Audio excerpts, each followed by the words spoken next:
ഇപ്പോൾ ആരംഭിക്കാൻ പോകുന്നു ദേശത്തിന്റെ ഏറ്റവും വലിയ പ്രോഗ്രാം ആപ്കി അദാലത്ത്. രജത് ശർമ്മയോടൊപ്പം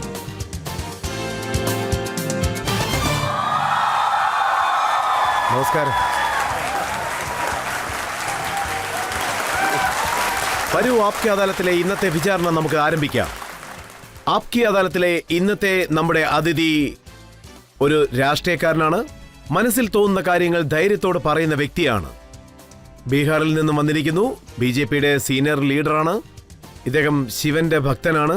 സനാതനധർമ്മം ഫോളോ ചെയ്യുന്ന വ്യക്തിയാണ്. നരേന്ദ്രമോദിയുടെ മന്ത്രിസഭയിൽ ഇദ്ദേഹവും ഒരു പദവി വഹിക്കുന്നുണ്ട്. Please welcome Giriraj Singh.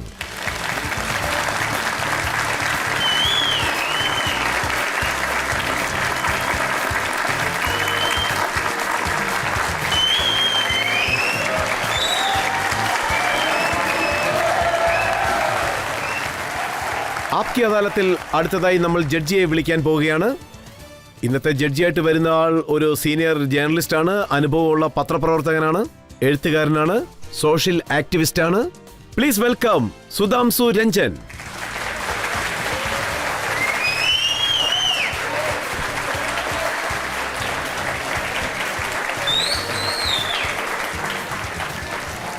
വിചാരണ തുടങ്ങട്ടെ.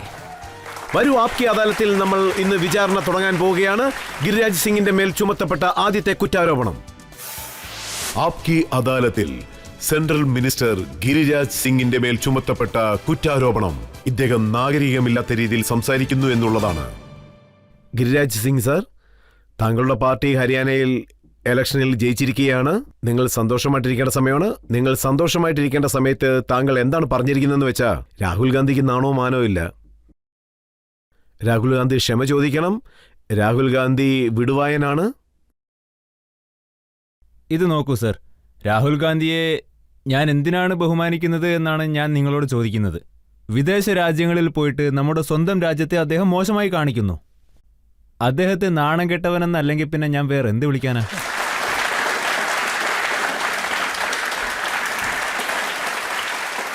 അതുമാത്രമല്ല, തെരഞ്ഞെടുപ്പിന് മുന്നേ തന്നെ ഹരിയാന തെരഞ്ഞെടുപ്പിന് മുന്നേ തന്നെ അവർ ജയിച്ചതായി പറയുന്നു. ജയിച്ചു എന്നവർ പ്രഖ്യാപിക്കുന്നു. അല്ല, ഞാൻ ചോദിക്കട്ടെ, ജയിക്കുന്നതിന് മുന്നേ തന്നെ എങ്ങനെയാണ് നിങ്ങൾക്ക് ജയിച്ചതായിട്ട് പ്രഖ്യാപിക്കാൻ പറ്റുന്നത്? പിന്നെ ഇപ്പോൾ തോറ്റുപോയതുകൊണ്ട് നിങ്ങൾ അദ്ദേഹത്തെ ജോക്കർ എന്ന് വിളിക്കുന്നു. ഇത് നോക്കൂ സർ, ഞാൻ അതല്ല അദ്ദേഹത്തെ ലൽ ഭഗവാൻ എന്നാണ് വിളിക്കുന്നത്. ഇത് നോക്കൂ സർ, ഞങ്ങളുടെ നാട്ടിലൊക്കെ പണമുള്ള വീട്ടിലെ കുട്ടികളുണ്ടല്ലോ, അവരെ ലൽ ബബുവ എന്നാണ് പറയാറ്. അവർക്ക് ഒരു തരത്തിലുള്ള വിവരവും ഉണ്ടാവില്ല. ഇദ്ദേഹവും അത്തരത്തിലുള്ള ഒരാളായിട്ട് തന്നെയാണ് ഞാൻ കാണുന്നത്. അദ്ദേഹത്തിന് അഡ്വൈസ് കൊടുക്കാൻ ഒരുപാട് പേരുണ്ട്. ഞാൻ വെല്ലുവിളിച്ചു പറയുന്നു, രാഹുൽ ഗാന്ധി മറ്റുള്ളവരുടെ അഡ്വൈസ് സ്വീകരിക്കാതെ, അതായത് സ്ക്രിപ്റ്റ് ഇല്ലാതെ, എന്നോടെന്നല്ല എന്നേക്കാൾ ജൂനിയറായ രാഷ്ട്രീയക്കാരോട് പോലും അദ്ദേഹത്തിന് സംസാരിച്ച് നിൽക്കാൻ പറ്റില്ല. അദ്ദേഹം ഈ ഉരുളക്കിഴങ്ങിനെ പറ്റി പറഞ്ഞത് കേട്ടിട്ടുണ്ടോ? അത് ഫാക്ടറിയിൽ ഉണ്ടാക്കുന്നതാണെന്നാണ് പറഞ്ഞത്. ഉരുളക്കിഴങ്ങ് ആരെങ്കിലും ഫാക്ടറിയിൽ ഉണ്ടാക്കുന്നതാണോ? അത് വയലിൽ ഉണ്ടാകുന്നതാണെന്ന് എല്ലാവർക്കും അറിയാം. ഇപ്പം എന്താ പറഞ്ഞത്? പിന്നെ ഈ ജിലേബിയൊക്കെ അത് ജിലേബി മെഷീൻ ഉപയോഗിച്ചുണ്ടാക്കാം, പിന്നെ ഹരിയാനയിൽ അതിന്റെ ഫാക്ടറി ഉണ്ടാക്കാം എന്നൊക്കെയാണ് പറയുന്നത്. എന്നാ ഒരു ഫാക്ടറി തുടങ്ങിക്കേ, കാണട്ടെ. പക്ഷെ അദ്ദേഹം എന്താ പറഞ്ഞെന്ന് വെച്ചാൽ അദ്ദേഹം ഗുഹനാവിൽ കഴിച്ച ജിലേബി വളരെ നന്നായിരുന്നു. അപ്പം ഞാൻ എൻ്റെ സിസ്റ്ററിന് മെസ്സേജ് അയച്ചു, ജിലേബി നന്നായിരുന്നു, അതുകൊണ്ട് നിനക്ക് എടുത്തുകൊണ്ട് വരാമെന്ന് അദ്ദേഹം മെസ്സേജ് ചെയ്തെന്ന്. അപ്പോഴാണ് അദ്ദേഹം ആലോചിച്ചത്, ഈ ജിലേബി ഫാക്ടറിയിൽ ഉണ്ടാക്കിയാണെങ്കിൽ ഒരു 10,000-50,000 പേർക്ക് ജോലി കിട്ടാനുള്ള സാധ്യതയില്ലേ? എല്ലാവർക്കും അത് സഹായവുമാവും. ഞാൻ എന്താ പറയാ, ഞാനൊരു പാവപ്പെട്ടവനാ, അതായത് ഒരു പാവപ്പെട്ട കർഷകന്റെ മകനായിട്ട് ജനിച്ചവനാ. നിങ്ങൾക്കറിയാലോ, ജിലേബി മനുഷ്യന്മാരുണ്ടാക്കുന്ന ഒന്നാണെന്ന് അദ്ദേഹം അറിയണമെന്ന് ഞാൻ ആഗ്രഹിക്കുന്നു. ജിലേബി എന്തെങ്കിലും ഒരു മെഷീൻ ഉപയോഗിച്ചുണ്ടാക്കുന്നത് നിങ്ങൾ ആരെങ്കിലും കണ്ടിട്ടുണ്ടോ? നിങ്ങൾ ആരെങ്കിലും കണ്ടിട്ടുണ്ടെങ്കിലൊന്ന് പറയണം. അദ്ദേഹത്തിന് ഒരു വിവരവുമില്ലെന്നേ. അദ്ദേഹം പ്രൈം മിനിസ്റ്റർ ആവാൻ നടക്കുവാണെന്ന്. ഞാനിവിടെ തറപ്പിച്ച് പറയാൻ ആഗ്രഹിക്കുകയാണ്. അതായത് ഈ മാടുകളൊക്കെ കൂട്ടമായിട്ട് പോവുകയാണെങ്കിൽ അതിൻ്റെ ഇടയിൽ കാളയുണ്ടെങ്കിൽ കാള ഏതാണ്, പശു ഏതാണ് എന്ന വ്യത്യാസം പോലും അയാൾക്ക് കണ്ടുപിടിക്കാൻ പറ്റില്ലെന്നേ. ഒരു വ്യക്തിക്ക് നാടിൻ്റെ അവസ്ഥയും നാടിൻ്റെ ദിശയും അറിയില്ലെങ്കിൽ അവനെ ലൽ ബബുവ എന്ന് ഞാൻ വിളിക്കുകയുള്ളൂ. അതിലൊരു തർക്കമില്ല. പക്ഷേ ഗിരിരാജ് സിംഗ് സാർ, അവരുടെ പാർട്ടി പാർലമെന്റ് ഇലക്ഷനിൽ 99 സീറ്റാണ് നേടിയെടുത്തത്.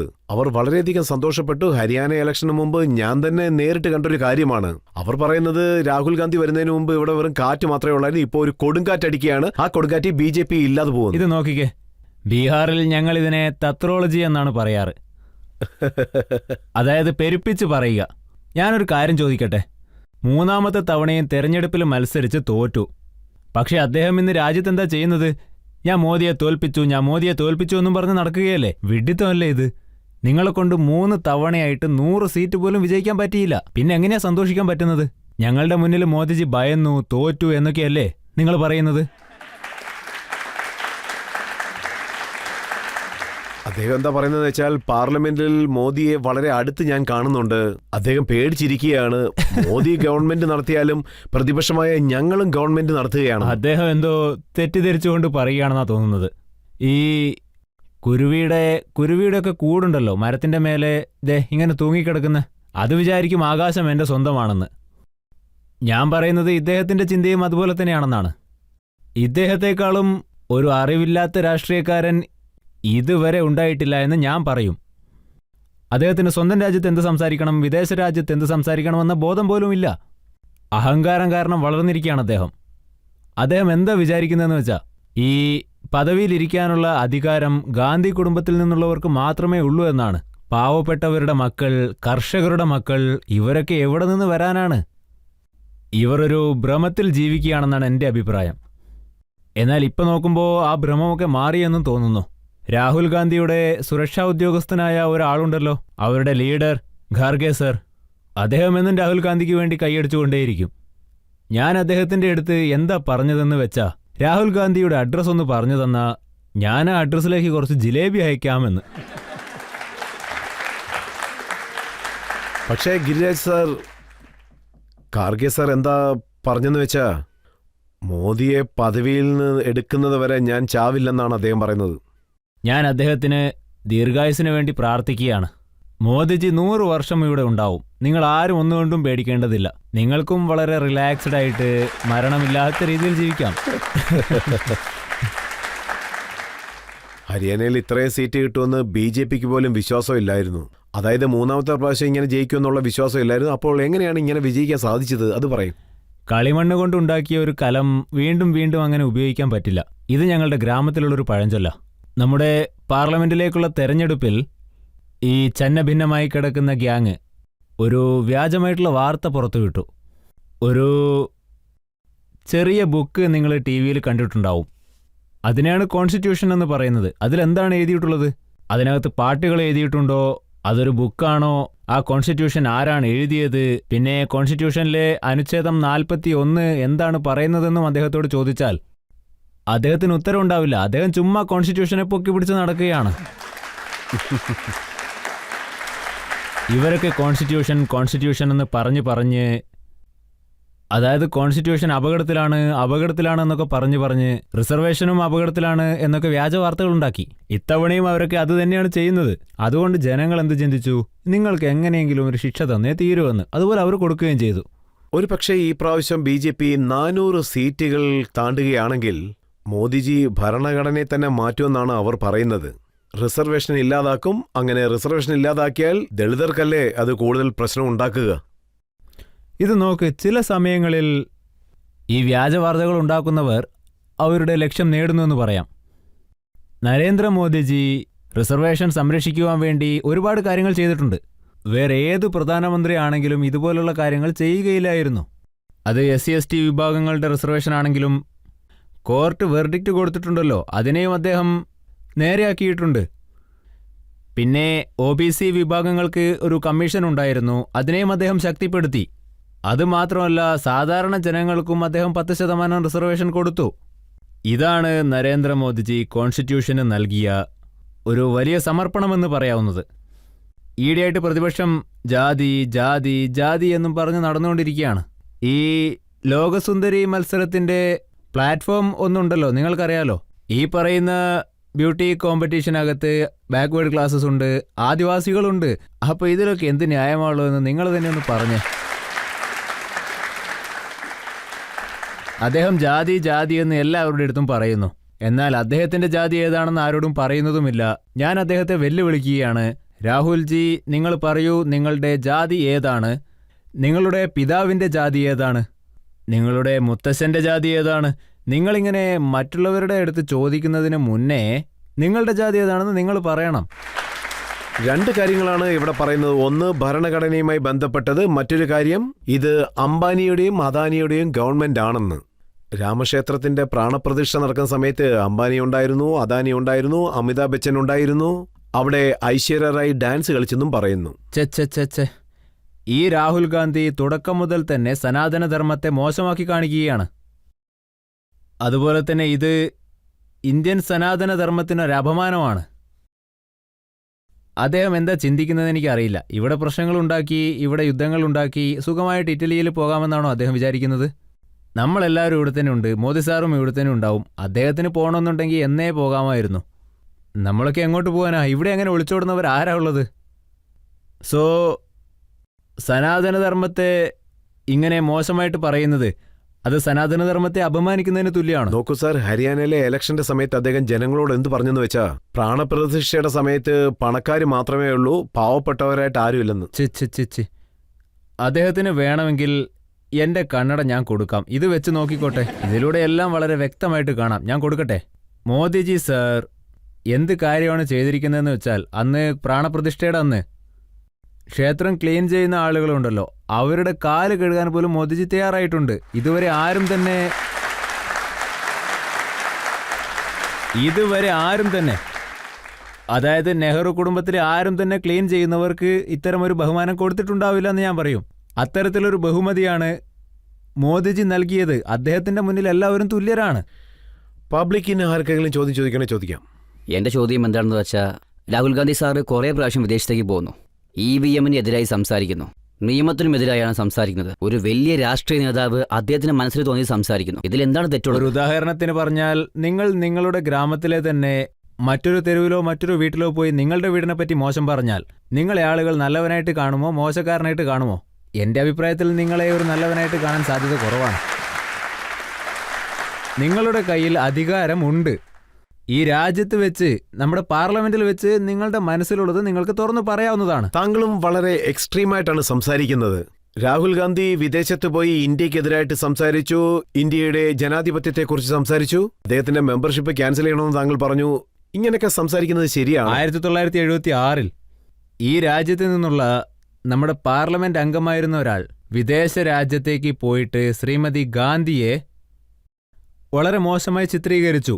പിന്നെ നമ്മുടെ പാർലമെന്റിൽ ഒരു മന്ത്രി, ഇന്ന് അദ്ദേഹം ജീവനോടെ ഇല്ല, എല്ലാവരുടെയും മുന്നിൽ വെച്ച് അദ്ദേഹം പറഞ്ഞു, ഇന്ദിരാഗാന്ധി നമ്മുടെ രാജ്യത്തിനകത്ത് ഒരു കോൺഗ്രസിന്റെ നേതാവായിരിക്കാം, പക്ഷെ അവർ വിദേശത്ത് പോവുകയാണെങ്കിൽ അവർ നമ്മുടെ രാജ്യത്തിന്റെ പ്രധാനമന്ത്രിയാണ്.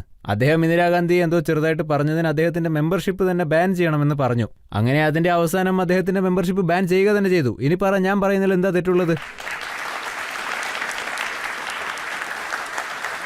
പക്ഷെ അദ്ദേഹം എന്താ പറയുന്നതെന്ന് വെച്ചാൽ, മോദിജി വിദേശത്തേക്ക് പോകുമ്പോൾ അദ്ദേഹവും കഴിഞ്ഞ ഭരണത്തിനെ പറ്റി തെറ്റായിട്ടാണ് പറയുന്നത്. ഇല്ല, മോദിജി ഒരിക്കലും അങ്ങനെ തെറ്റായിട്ട് സംസാരിച്ചിട്ടില്ല. മോദിജി അദ്ദേഹത്തിന്റെ ഭരണകാലത്ത് രാജ്യത്തുണ്ടായിട്ടുള്ള വികസനങ്ങളെ പറ്റിയാണ് സംസാരിക്കുന്നത്. അതായത് ഇന്ന് നമ്മുടെ രാജ്യത്ത് പുതിയ ടെക്നോളജിയിലുള്ള ട്രെയിനൊക്കെ ഓടുന്നുണ്ട്. ഇപ്രകാരമാണ് നമ്മളുടെ വളർച്ച. ഞങ്ങൾ 74 മുതൽ 150 വരെ എയർപോർട്ടുകൾ പുതുതായി കെട്ടിയിട്ടുണ്ട്. ഇതൊക്കെയാണ് പറയുന്നത്. ഇന്ന് ഞാൻ ഒരു വെല്ലുവിളി പോലെ പറയുകയാണ്. ഏതെങ്കിലും ഒരു ഇന്ത്യൻ പൗരൻ ഇന്ന് വിദേശത്ത് പോകുമ്പോൾ അവരുടെ പാസ്പോർട്ടിന്റെ പവർ കൂടിയിട്ടുണ്ടെങ്കിൽ അത് മോദിജി കാരണമാണ്. താങ്കൾ എന്തു തന്നെ പറഞ്ഞാലും ചെറിയ കാര്യമാണെങ്കിലും അത് വലിയ കാര്യമായി മാറുന്നു. അതിന്റെ ചില പരാതികൾ എന്റെ കയ്യിലുണ്ട്. ഇപ്പോൾ നമുക്കൊരു ബ്രേക്ക് എടുക്കാം. ബ്രേക്കിന് ശേഷം ആപ്കി അദാലത്തിൽ ഗിരിരാജ് സിംഗിനോടുള്ള ചോദ്യങ്ങളും ഉത്തരങ്ങളും തുടരുന്നതായിരിക്കും. ഇന്ന് കേരളത്തിൽ പോയി നോക്കൂ, രാജ്യം മുഴുവനും നോക്കൂ, എൻ്റെ കോൺസ്റ്റിറ്റ്യുവൻസിയിൽ തന്നെ നോക്കൂ. ലവ് ജിഹാദ് ഇതൊരു സ്കീമായിട്ട് തന്നെ ഈ ഗജ്ബായ് ഹിന്ദ് നടത്തിക്കൊണ്ടിരിക്കുകയാണ്. ഇങ്ങനെയുള്ള ഒരു സാഹചര്യത്തിൽ 1947 തന്നെ എല്ലാ മുസ്ലിങ്ങളെയും പാകിസ്ഥാനിൽ പറഞ്ഞയച്ചിരുന്നെങ്കിൽ ഈ പ്രശ്നം ഉണ്ടാവില്ല എന്ന് ഞാൻ പറഞ്ഞുകൂടെ? Welcome back. ആപ്കി അദാലത്തിൽ ഇന്ന് നമ്മൾ വിചാരണ നടത്തിക്കൊണ്ടിരിക്കുന്നത് ഗിരിരാജ് സിംഗിനോടാണ്. ആപ്കി അദാലത്തിലെ അടുത്ത കുറ്റാരോപണം. ആപ്കി അദാലത്തിൽ കേന്ദ്രമന്ത്രി ഗിരിരാജ് സിംഗിന്റെ മേലുള്ള അടുത്ത കുറ്റാരോപണം ഇദ്ദേഹം മുസ്ലിമിന് എതിരായ വ്യക്തിയാണ് എന്നുള്ളതാണ്. ഗിരിരാജ് സർ, ജമ്മു കാശ്മീരിൽ ഇലക്ഷൻ നടന്നു. പക്ഷേ BJPക്ക് താഴ്വരയിൽ സീറ്റ് കിട്ടിയില്ല. മുസ്ലിങ്ങൾ വോട്ട് ചെയ്തില്ല. സോ ഇതിന്റെ കാരണം എല്ലാവരും എന്താ പറയുന്നതെന്ന് വെച്ചാ ഗിരിരാജ് സിംഗിനെ പോലെയുള്ള ആൾക്കാർ മുസ്ലിമിനെയും ഹിന്ദുക്കളെയും പരസ്പരം അടുപ്പിക്കുകയാണെന്ന്. നിങ്ങൾ എന്തായാലും ഈ ചോദ്യം ചോദിച്ച സ്ഥിതിക്ക് ഞാൻ ഇതിനുള്ള മറുപടി പറയാം. കാശ്മീരിന്റെ അടയാളമായിട്ട് എന്തായിരുന്നു ഉള്ളത്? അവിടെ കല്ലെറിയുന്നവരധികമായിരുന്നു, അവിടെ ടെററിസ്റ്റുകളും വളരെ അധികമായിരുന്നു. മറ്റുള്ളവർ കാശ്മീരിലേക്ക് പോകാൻ തന്നെ ഭയന്നിരുന്നു. എന്നാൽ ഇന്ന് ബഹുമാന്യനായ മോദിജി സാർ ആർട്ടിക്കിൾ 370 പിൻവലിച്ച കാരണം ഇന്ന് ലാൽ ചൗക്കിലേക്ക് രാജ്യത്തിന്റെ വിവിധ ഭാഗത്തുള്ള ജനങ്ങൾക്ക് ഇന്ന് മോദിജി കാരണമാണ് പോകാൻ പറ്റുന്നത്. മോദിജിയുടെ ആശയങ്ങൾ കാരണം കശ്മീരിൽ ഇന്ന് സമാധാനം നിലനിൽക്കുന്നു എന്ന് പറയാം. ഇന്നവിടെ ഒരുപാട് ഹോട്ടലുകൾ തുറന്നിട്ടുണ്ട്, ഒരുപാട് MOUകൾ ഉണ്ട്. ആ നാടിന്ന് വികസനത്തിന്റെ പാതയിലാണ്. ഞാൻ പൂർണ്ണ വിശ്വാസത്തോടുകൂടി പറയുകയാണ്, മോദിജി കല്ലെറിയുന്നവരെ തടഞ്ഞു നിർത്തി അവിടെ സമാധാനം പുനഃസ്ഥാപിച്ചു. ഒരു കാലത്ത് കോൺഗ്രസ് കശ്മീരിന്റെ അടയാളം തന്നെ ഇല്ലാതാക്കിയവരാണ്. കല്ലെറിയുന്നവരെയും മറ്റു തീവ്രവാദികളെയും ഒക്കെ കോൺഗ്രസ് എൻകറേജ് ചെയ്തിരുന്നു. അബ്ദുള്ള മുഫ്തിയെ പോലുള്ളവരെയും എൻകറേജ് ചെയ്തു. അതെല്ലാം തന്നെ മോദിജി ഇല്ലാതാക്കി. എനിക്ക് പൂർണ്ണ വിശ്വാസമുണ്ട് അവിടെയുള്ള സാധാരണ ജനങ്ങളും മുസ്ലിംസും എല്ലാവരും ഞങ്ങൾക്ക് വോട്ട് ചെയ്യും. ഇനി ചിന്തിക്കേണ്ടത് അവരാണ്. അത് അംഗീകരിക്കുന്നുണ്ട്. ഞങ്ങൾക്ക് വരുമാനമുണ്ട്, നല്ല ഫെസിലിറ്റീസ് ഉണ്ട്, ഹോസ്പിറ്റലുകളുണ്ട്, ട്രീറ്റ്മെന്റ് നന്നായിട്ട് നടക്കുന്നുണ്ട്, സ്കൂളുകൾ തുറന്നിട്ടുണ്ട്. പണ്ടത്തെ പോലെ സ്കൂളുകളൊന്നും ഇപ്പോൾ അടയ്ക്കുന്നില്ല, കടകൾ തുറക്കുന്നുണ്ട്, കച്ചവടം നന്നായിട്ട് നടക്കുന്നുണ്ട്. പക്ഷേ അവർ മോദിക്ക് വോട്ട് ചെയ്യില്ല. കാരണം ഇതൊരു ഹിന്ദു രാജ്യമായി മാറ്റുക എന്നുള്ള പേടി. ഇപ്പോ രാജ്യത്തെ ജനങ്ങളെയാണ് നോക്കേണ്ടത്. ഇപ്പോൾ നിങ്ങൾ തന്നെ പറയുന്നുണ്ടല്ലോ ജനങ്ങൾക്ക് ഇത്രയും അധികം പ്രയോജനങ്ങളുണ്ടെന്ന്. എന്നിട്ടും അവരൊന്നും മോദിജിയെ സപ്പോർട്ട് ചെയ്യുന്നില്ലെങ്കിൽ രാജ്യത്തിൻ്റെ അറ്റ്മോസ്ഫിയർ തന്നെ ഇല്ലാതാക്കുന്ന പണി ആരാണ് ചെയ്യുന്നത്? നമ്മൾ പറഞ്ഞ രാഹുൽ ഗാന്ധിയെ പോലെയുള്ള ആളുകളുണ്ടല്ലോ, പിന്നെ മദനിയെ പോലെയുള്ള ആളുകൾ, ഇവരൊക്കെ കൂടി ഈ ഒരു അറ്റ്മോസ്ഫിയറിനെ ഇല്ലാതാക്കാൻ വേണ്ടിയാണ് ശ്രമിക്കുന്നത്. അവരാണോ ചെയ്യുന്നത് അതോ നിങ്ങളാണോ ചെയ്യുന്നത്? അതായത് 1947 ഉള്ള മുസ്ലിങ്ങളെല്ലാം പാകിസ്ഥാനിലേക്ക് അയച്ചിരുന്നെങ്കിൽ നമ്മൾ നന്നായിരുന്നേനെന്ന് താങ്കൾ പറയുന്നു. ഞാൻ ഇത് നല്ല ഉറപ്പോടുകൂടി തന്നെ പറയുകയാണ്. 1947 രാജ്യത്തെ വിഭജിച്ചു. മതത്തിന്റെ അടിസ്ഥാനത്തിലാണ് വിഭജിച്ചത്. ഇത് യാഥാർത്ഥ്യമാണോ അല്ലയോ? നിങ്ങൾ തന്നെ പറയൂ. യാഥാർത്ഥ്യമാണല്ലോ. മതത്തിന്റെ അടിസ്ഥാനത്തിൽ അങ്ങനൊന്നും നടക്കുമ്പോൾ അന്ന് പണ്ഡിറ്റ് നെഹ്റുജി ഇവിടെ ഉണ്ടായിരുന്ന എല്ലാ മുസ്ലിങ്ങളെയും അങ്ങോട്ടേക്ക് പറഞ്ഞയച്ചിരുന്നെങ്കിൽ ഈ ബബ്ഹോട്ടൊന്നും ജനിക്കുകയില്ലായിരുന്നു, ഓവൈസി ജനിക്കുകയില്ലായിരുന്നു, ഭൂട്ടാൻ ബാല ജനിക്കുകയില്ലായിരുന്നു. ഇന്ന് ലെബനനിൽ ആളുകൾ മരിക്കുന്നു, അതായത് നസ്രുള്ള അടക്കം. എന്നാൽ അതിന്റെ പേരിൽ പ്രശ്നങ്ങൾ ഡൽഹിയിൽ നടക്കുന്നു. ഇതിന്റെയൊക്കെ ആവശ്യം എന്താ? എന്തിനാണെന്ന് പറ. മുംബൈയിൽ പോലും നിങ്ങൾ ഇതിനൊക്കെ എതിരായി സമരങ്ങൾ നടത്തുന്നു. നമ്മുടെ രാജ്യത്തിന്റെ കോൺസ്റ്റിറ്റ്യൂഷൻ നിങ്ങളൊന്ന് എടുത്തു നോക്കൂ. നമ്മുടെ രാജ്യത്തിന്റെ ഫോറിൻ മിനിസ്റ്റർ എന്താണ് പറയുന്നത് എന്ന് നോക്കൂ. അതൊക്കെ ഒന്ന് വ്യക്തമായിട്ട് കേൾക്കൂ. നിങ്ങൾ രാജ്യത്തിന് പുറത്തുള്ളവരുമായിട്ട് ബന്ധം സ്ഥാപിക്കുകയാണ്, നസുറുള്ളയുമായിട്ട്, ബസുള്ളയുമായിട്ട്. ശരിക്കും ഇത്തരം ബന്ധങ്ങൾ ഉണ്ടാവുമ്പോൾ അത് രാജ്യത്തിന് പ്രശ്നമല്ലേ? ഈ രാജ്യത്ത് നിന്നുകൊണ്ട് മറ്റുള്ളവരെ അഭിനന്ദിച്ച് സംസാരിക്കുന്നത് ഒരിക്കലും ചെയ്യാൻ പാടില്ലാത്ത ഒന്നാണ്. അതൊന്നും ഒരിക്കലും അനുവദിക്കാൻ പറ്റില്ല. താങ്കളുടെ ഈ പ്രസ്താവനകൾക്കെതിരായി മൗലാന ആസാദിനെ പോലുള്ളവർ എന്താ പറയുന്നതെന്ന് വെച്ചാ, ഇവിടെ 20 കോടി മുസ്ലിങ്ങളുണ്ട്, ഞങ്ങളെ ആർക്കും കൺവേർട്ട് ചെയ്യാൻ പറ്റില്ലെന്ന്. ഒരുപക്ഷെ അങ്ങനെ ആരെങ്കിലും സംസാരിച്ചാൽ അവർ വിഡ്ഢിയായിരിക്കുമെന്ന്. ഈ രാജ്യത്തുള്ള ഏതൊരു മുസ്ലിം ആണെങ്കിലും പറയൂ, 47 മുതൽ ഇതുവരെ ഈ രാജ്യത്ത് ഏതെങ്കിലും ഒരു നാട്ടിൽ ഏതെങ്കിലും ഒരു ഹിന്ദു അവരുടെ ആഘോഷങ്ങൾക്കകത്ത് ഒരു ചെറിയ കല്ലെങ്കിലും എറിഞ്ഞിട്ടുണ്ടോ? ഞങ്ങൾ ഒരിക്കലും ഇത്തരം കാര്യങ്ങൾ ചെയ്തിട്ടില്ല. പക്ഷേ അവരുടെ ജനസംഖ്യ 5% ആയതിനു ശേഷം സഹോദരൻ സഹോദരി എന്നൊക്കെ പറയുന്നു. ഇനി 10% ആയാലോ കുറച്ച് ഭീഷണിപ്പെടുത്തുന്ന രീതിയിലാവും സംസാരമൊക്കെ. ഇനി 15% ആയാലോ ലവ് ജിഹാദ് ആസൂത്രിതമായി ചെയ്യും. ഇത് രാമനവമിയുടെ അന്ന് പദയാത്രയ്ക്ക് പോകുന്ന പോലെ, ഹനുമാൻ ജയന്തിക്ക് പോകുന്ന പോലെ, സരസ്വതി പൂജയ്ക്ക് പോകുന്ന പോലെ നമ്മൾ ഒരുപാട് കാര്യങ്ങൾ ചെയ്യുന്നുണ്ട്. അപ്പോൾ അവർ പറയുന്നു അവരുടെ തെരുവിലേക്ക് പ്രവേശിക്കരുതെന്ന്. ഇത് നമുക്ക് ബുദ്ധിമുട്ടുണ്ടാക്കുന്ന കാര്യമല്ലേ? നിങ്ങൾ പറയൂ. 1947 തന്നെ ഇവരൊക്കെ രാജ്യം വിട്ട് പോയിരുന്നെങ്കിൽ ഇന്ന് ഈ തെരുവുകളിൽ ഹിന്ദു മുസ്ലിം പ്രശ്നങ്ങൾ ഒന്നും തന്നെ ഉണ്ടാകില്ലായിരുന്നു. എന്താ സത്യമല്ലേ? അതുകൊണ്ട് ആ പ്രസ്താവനയിൽ ഞാൻ ഉറച്ചു നിൽക്കുന്നു. ഗിരിരാജ് സിംഗ് സാർ ഇതെല്ലാം തുടങ്ങി വെച്ചത് നരേന്ദ്രമോദി സാർ പ്രൈം മിനിസ്റ്റർ ആയതിനു ശേഷമാണ്. അമിത്ഷാ ഹോം മിനിസ്റ്റർ ആയതിനു ശേഷമാണ് ഈ പ്രശ്നങ്ങളെല്ലാം തുടങ്ങിയത്. അല്ല, ഈ കാര്യം ഞാൻ നിങ്ങളുടെ മുന്നിൽ വെച്ച്, അതായത് ആപ്കി അദാലത്തിന്റെ മുന്നിൽ വെച്ച് പറയുകയാണ്. ചരിത്രത്തിന്റെ താളുകൾ നിങ്ങൾ മറിച്ചിട്ട് നോക്കുകയാണെങ്കിൽ നരേന്ദ്രമോദിജിയെയും അമിത്ഷായെയും കുറ്റവാളികളെന്ന് പറയുന്നുണ്ടെങ്കിൽ 1924 സ്വാമി സർദാനന്ദൻ ഇവിടെ കൊല്ലപ്പെട്ടിട്ടുണ്ട്.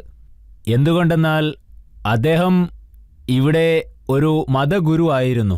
അദ്ദേഹം തന്റെ ഭവനത്തിലേക്ക് തിരിച്ചു വരുമ്പോൾ അദ്ദേഹത്തെ കൊന്നുകളഞ്ഞു. ഞാനിത് വിശദമായിട്ട് പറയുകയാണെങ്കിൽ ഈ കഥ വളരെ നീണ്ടുപോകും. യശ്പാലിന്റെ കാര്യം നിങ്ങൾ നോക്കൂ, അവിടെയും കൊല ചെയ്തു. ഞങ്ങളുടെ സംസ്കാരത്തെയും വിശ്വാസങ്ങളെയും ഒക്കെ എതിർത്തുകൊണ്ട് ഒരു പുസ്തകം തന്നെ എഴുതി. ഞങ്ങളുടെ ദേവന്മാരെ എത്തരത്തിലാണ് അപമാനിച്ചിരിക്കുന്നത് അതിൽ നിങ്ങൾ ഇന്റർനെറ്റിൽ നോക്കൂ. അതിനുശേഷം വേറൊരാൾ വേറെ രീതിയിൽ എഴുതിയിരിക്കുന്നു. ഇങ്ങനെയെല്ലാം ചെയ്യുന്നതിലൂടെ അദ്ദേഹത്തിന്റെ നേതാക്കളെ എതിർത്ത് നിൽക്കുകയാണെന്ന്. ഇതിന് നിങ്ങളുടെ മേലെ കേസ് ചാർജ് ചെയ്യുന്നു. കേസിൽ ഒരു ഭാഗത്ത് മുസ്ലിങ്ങളെ കക്ഷി ചേർത്തു. അങ്ങനെ പ്രശ്നം വളരെ വലുതായി. പ്രശ്നം വലുതായതിനു ശേഷം അദ്ദേഹത്തെ കൊന്നുകളഞ്ഞു. ഇനി നിങ്ങൾ തന്നെ പറയൂ, നരേന്ദ്രമോദിജി 1924 1920കളിൽ ജനിച്ചിരുന്നോ?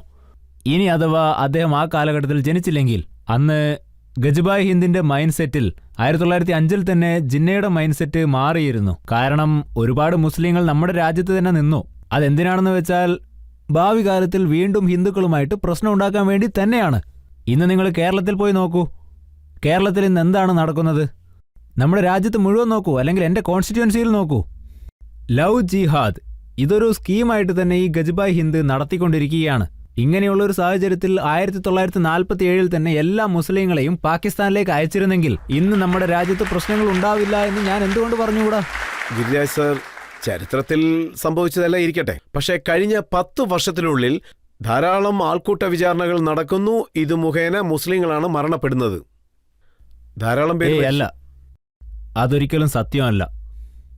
നമ്മുടെ പ്രധാനമന്ത്രി നരേന്ദ്രമോദിജി ഒരിക്കലും മോബ് കില്ലിങ്ങിനെ സപ്പോർട്ട് ചെയ്തിട്ടേ ഇല്ല. അതുപോലെ തന്നെ മറ്റൊരു കാര്യം കൂടി സത്യമാണ്. ഒരു കാരണവുമില്ലാതെ തന്നെ നമ്മുടെ മതത്തിന്റെ ഗുരുക്കന്മാരെ കൊല്ലുകയാണ്. നമ്മൾ നോക്കുകയാണെങ്കിൽ സ്വാമിമാരോടുള്ള ബഹുമാനം കാരണം അവർക്ക് നേരെ പൂക്കൾ വലിച്ചെറിയും. ഇനി നമുക്കങ്ങനെ പൂക്കൾ അവർക്ക് നേരെ എറിയാൻ കഴിഞ്ഞില്ലെങ്കിൽ നമുക്കെന്താ, കാബയ്ക്ക് പോയിട്ട് പൂക്കൾ എറിയാൻ പറ്റുമോ? നിങ്ങൾ പറ. ഞാൻ ചോദിച്ചത് വാസ്തവമല്ലേ? നമ്മുടെ രാജ്യം ഇന്ത്യ സനാതന ധർമ്മത്തിന്റെ നാടാണ്. ഇതിനു പകരമായിട്ട് നമുക്ക് വേറെന്തെങ്കിലും ഐഡന്റിറ്റി ആവശ്യമുണ്ടോ? സനാതനികളുടെ മേൽ പൂക്കൾ വിതറുന്നതുകൊണ്ട് ആർക്കും ഒരു പ്രശ്നമില്ല. പക്ഷെ മുസ്ലിങ്ങളുടെ വീട് ഇടിക്കാൻ വേണ്ടി ബുൾഡോസർ കൊണ്ടുവന്നത് ഒരു പ്രശ്നം തന്നെയാണ്. അവരെന്ത് ചെയ്യുന്നുവോ അത് അവർക്ക് തിരിച്ചു കിട്ടുന്നു. നമ്മുടെ യോഗിജി എന്താണ് മുന്നേ പറഞ്ഞിരിക്കുന്നത്? ഇനി ആരെയും വെറുതെ വിടില്ല എന്നാണ് അദ്ദേഹം പറഞ്ഞത്. ഇപ്പൊ നോക്കിക്കേ, എല്ലാവരും റാം റാം എന്നും പറഞ്ഞു നടക്കുകയാണ്. എല്ലാവരും നന്നായി. താങ്കൾ അവരെ പേടിപ്പിക്കുകയാണോ? ഞാൻ പേടിപ്പിക്കുകയല്ല. യോഗിജി ചെയ്യുന്നതെല്ലാം തന്നെ ന്യായമായ കാര്യങ്ങളാണ്. നരസിംഹാനന്ദ്ജിയെയും അദ്ദേഹം കേസ് ചാർജ് ചെയ്ത് ജയിലിലേക്ക് പറഞ്ഞയച്ചു. അദ്ദേഹം ഒരു ഹിന്ദു രാഷ്ട്രീയക്കാരനാണ്, ഒരു നല്ല മനുഷ്യനാണ്, ഒരു നല്ല എഞ്ചിനീയറുമാണ്. അദ്ദേഹത്തിന്റെ മനസ്സിലും വേദനയുണ്ടായിരുന്നു. നമ്മുടെ ദൈവങ്ങളെയും സംസ്കാരത്തെയൊക്കെ ദിവസവും അപമാനിച്ചുകൊണ്ടിരിക്കുകയാണ്. ഞങ്ങൾക്കെതിരായിട്ട് ഒരുപാട് മുദ്രാവാക്യങ്ങൾ മുഴക്കുകയാണ്. ഇത് ഈ രാജ്യത്തെ ഒരു വലിയ പ്രശ്നമാക്കി മാറ്റുകയാണ്. എന്നാൽ ഇനി മുതൽ അങ്ങനെയുള്ള സംഭവങ്ങൾ നടക്കുകയില്ല. പക്ഷേ ഗിരിരാജ് സർ, 20 കോടിക്കും മേളിലുള്ള മുസ്ലിംസ് ഇവിടെ താമസിക്കുന്നുണ്ട്. അവർ നമ്മുടെ സഹോദരങ്ങളാണ്. അവരെ എങ്ങും പറഞ്ഞയക്കാൻ പറ്റില്ല. അവരും നമ്മുടെ കൂടെ ഇവിടെ ജീവിക്കും. നിങ്ങൾ നോക്ക്, എങ്ങനെയാണ് അവരുടെ കൂടെ ഒന്നിച്ച് ജീവിക്കാൻ പറ്റുക? നമ്മൾ പേടിച്ചുകൊണ്ട് ജീവിക്കണം. ഇന്ന് അവർ 20 കോടിയുണ്ട്, നാളെ അവർ 30 കോടിയായി മാറും. നാളെ അവർ നമ്മളെ നിർബന്ധിച്ച് മസ്ജിദിലേക്ക് കൊണ്ടുപോകും. അത് കഴിഞ്ഞ് അവർ നമ്മളോട് ബീഫ് തിന്നാൻ പറയും. ഇങ്ങനെയുള്ളപ്പോൾ ഞാൻ എന്റെ മതത്തെ സംരക്ഷിക്കണോ വേണ്ടിയോ? നിങ്ങൾ തന്നെ പറഞ്ഞേ. നമ്മൾ വേറൊരു മതത്തിന്റെ കാര്യത്തിലും തലയിടാൻ പോവാറില്ല. ഞാൻ ഒരു കാര്യം കൂടി ഉറപ്പിച്ചു പറയുകയാണ്, ഞാൻ ഇതുവരെയും ഒരാളെ പോലും കല്ലുകൊണ്ട് എറിഞ്ഞിട്ടില്ല. ഏതെങ്കിലും ഒരു മുസ്ലിം ഉണ്ടെന്ന് പറഞ്ഞേ. ഞങ്ങൾ നിങ്ങളെ ഒന്നും ചെയ്യാതിരിക്കുമ്പോൾ നിങ്ങൾ എന്തിനാണ് ഞങ്ങളുടെ ആളുകളെ കല്ലുകൊണ്ട് എറിയുന്നത്, അരിവാളുകൊണ്ട് വെട്ടുന്നത്, തോക്കുകൊണ്ട് വെടിവെക്കുന്നത്? നിങ്ങൾ ഇങ്ങനെയൊക്കെ ചെയ്തുകൊണ്ടിരിക്കുമ്പോൾ ഞങ്ങൾ ഞങ്ങളുടെ അടുത്ത ജനറേഷനെ പറ്റിയെങ്കിലും ചിന്തിക്കേണ്ടേ? നമ്മളെ സംരക്ഷിക്കേണ്ട കടമ നമ്മളുടേത് തന്നെയല്ലേ? താങ്കളും പ്രശ്നം ഉണ്ടാക്കുന്നത് പോലെയാണ് സംസാരിക്കുന്നത്. താങ്കൾ എന്താ പറയുന്നത് വെച്ചാ, ഒരുപക്ഷെ നിങ്ങളുടെ ശവശരീരം ഇവിടെ കുഴിച്ചു മൂടണമെങ്കിൽ നിങ്ങൾ വന്ദേ മാതരം പറഞ്ഞേ മതിയാകുകയുള്ളെന്ന്.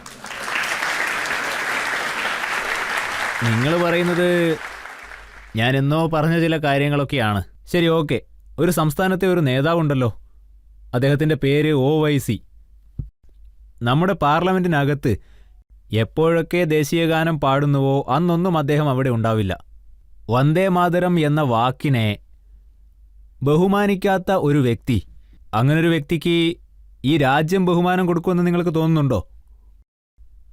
ഞാൻ നിങ്ങളുടെ ആപ്കി അദാലത്തിൽ വെച്ച് ചോദിക്കാൻ ആഗ്രഹിക്കുകയാണ്. വന്ദേ മാതരം എന്ന് വെച്ചാൽ എന്താണ് അർത്ഥം? ഭാരതമാതാവിനെ നമ്മൾ നമസ്കരിക്കുകയാണ്.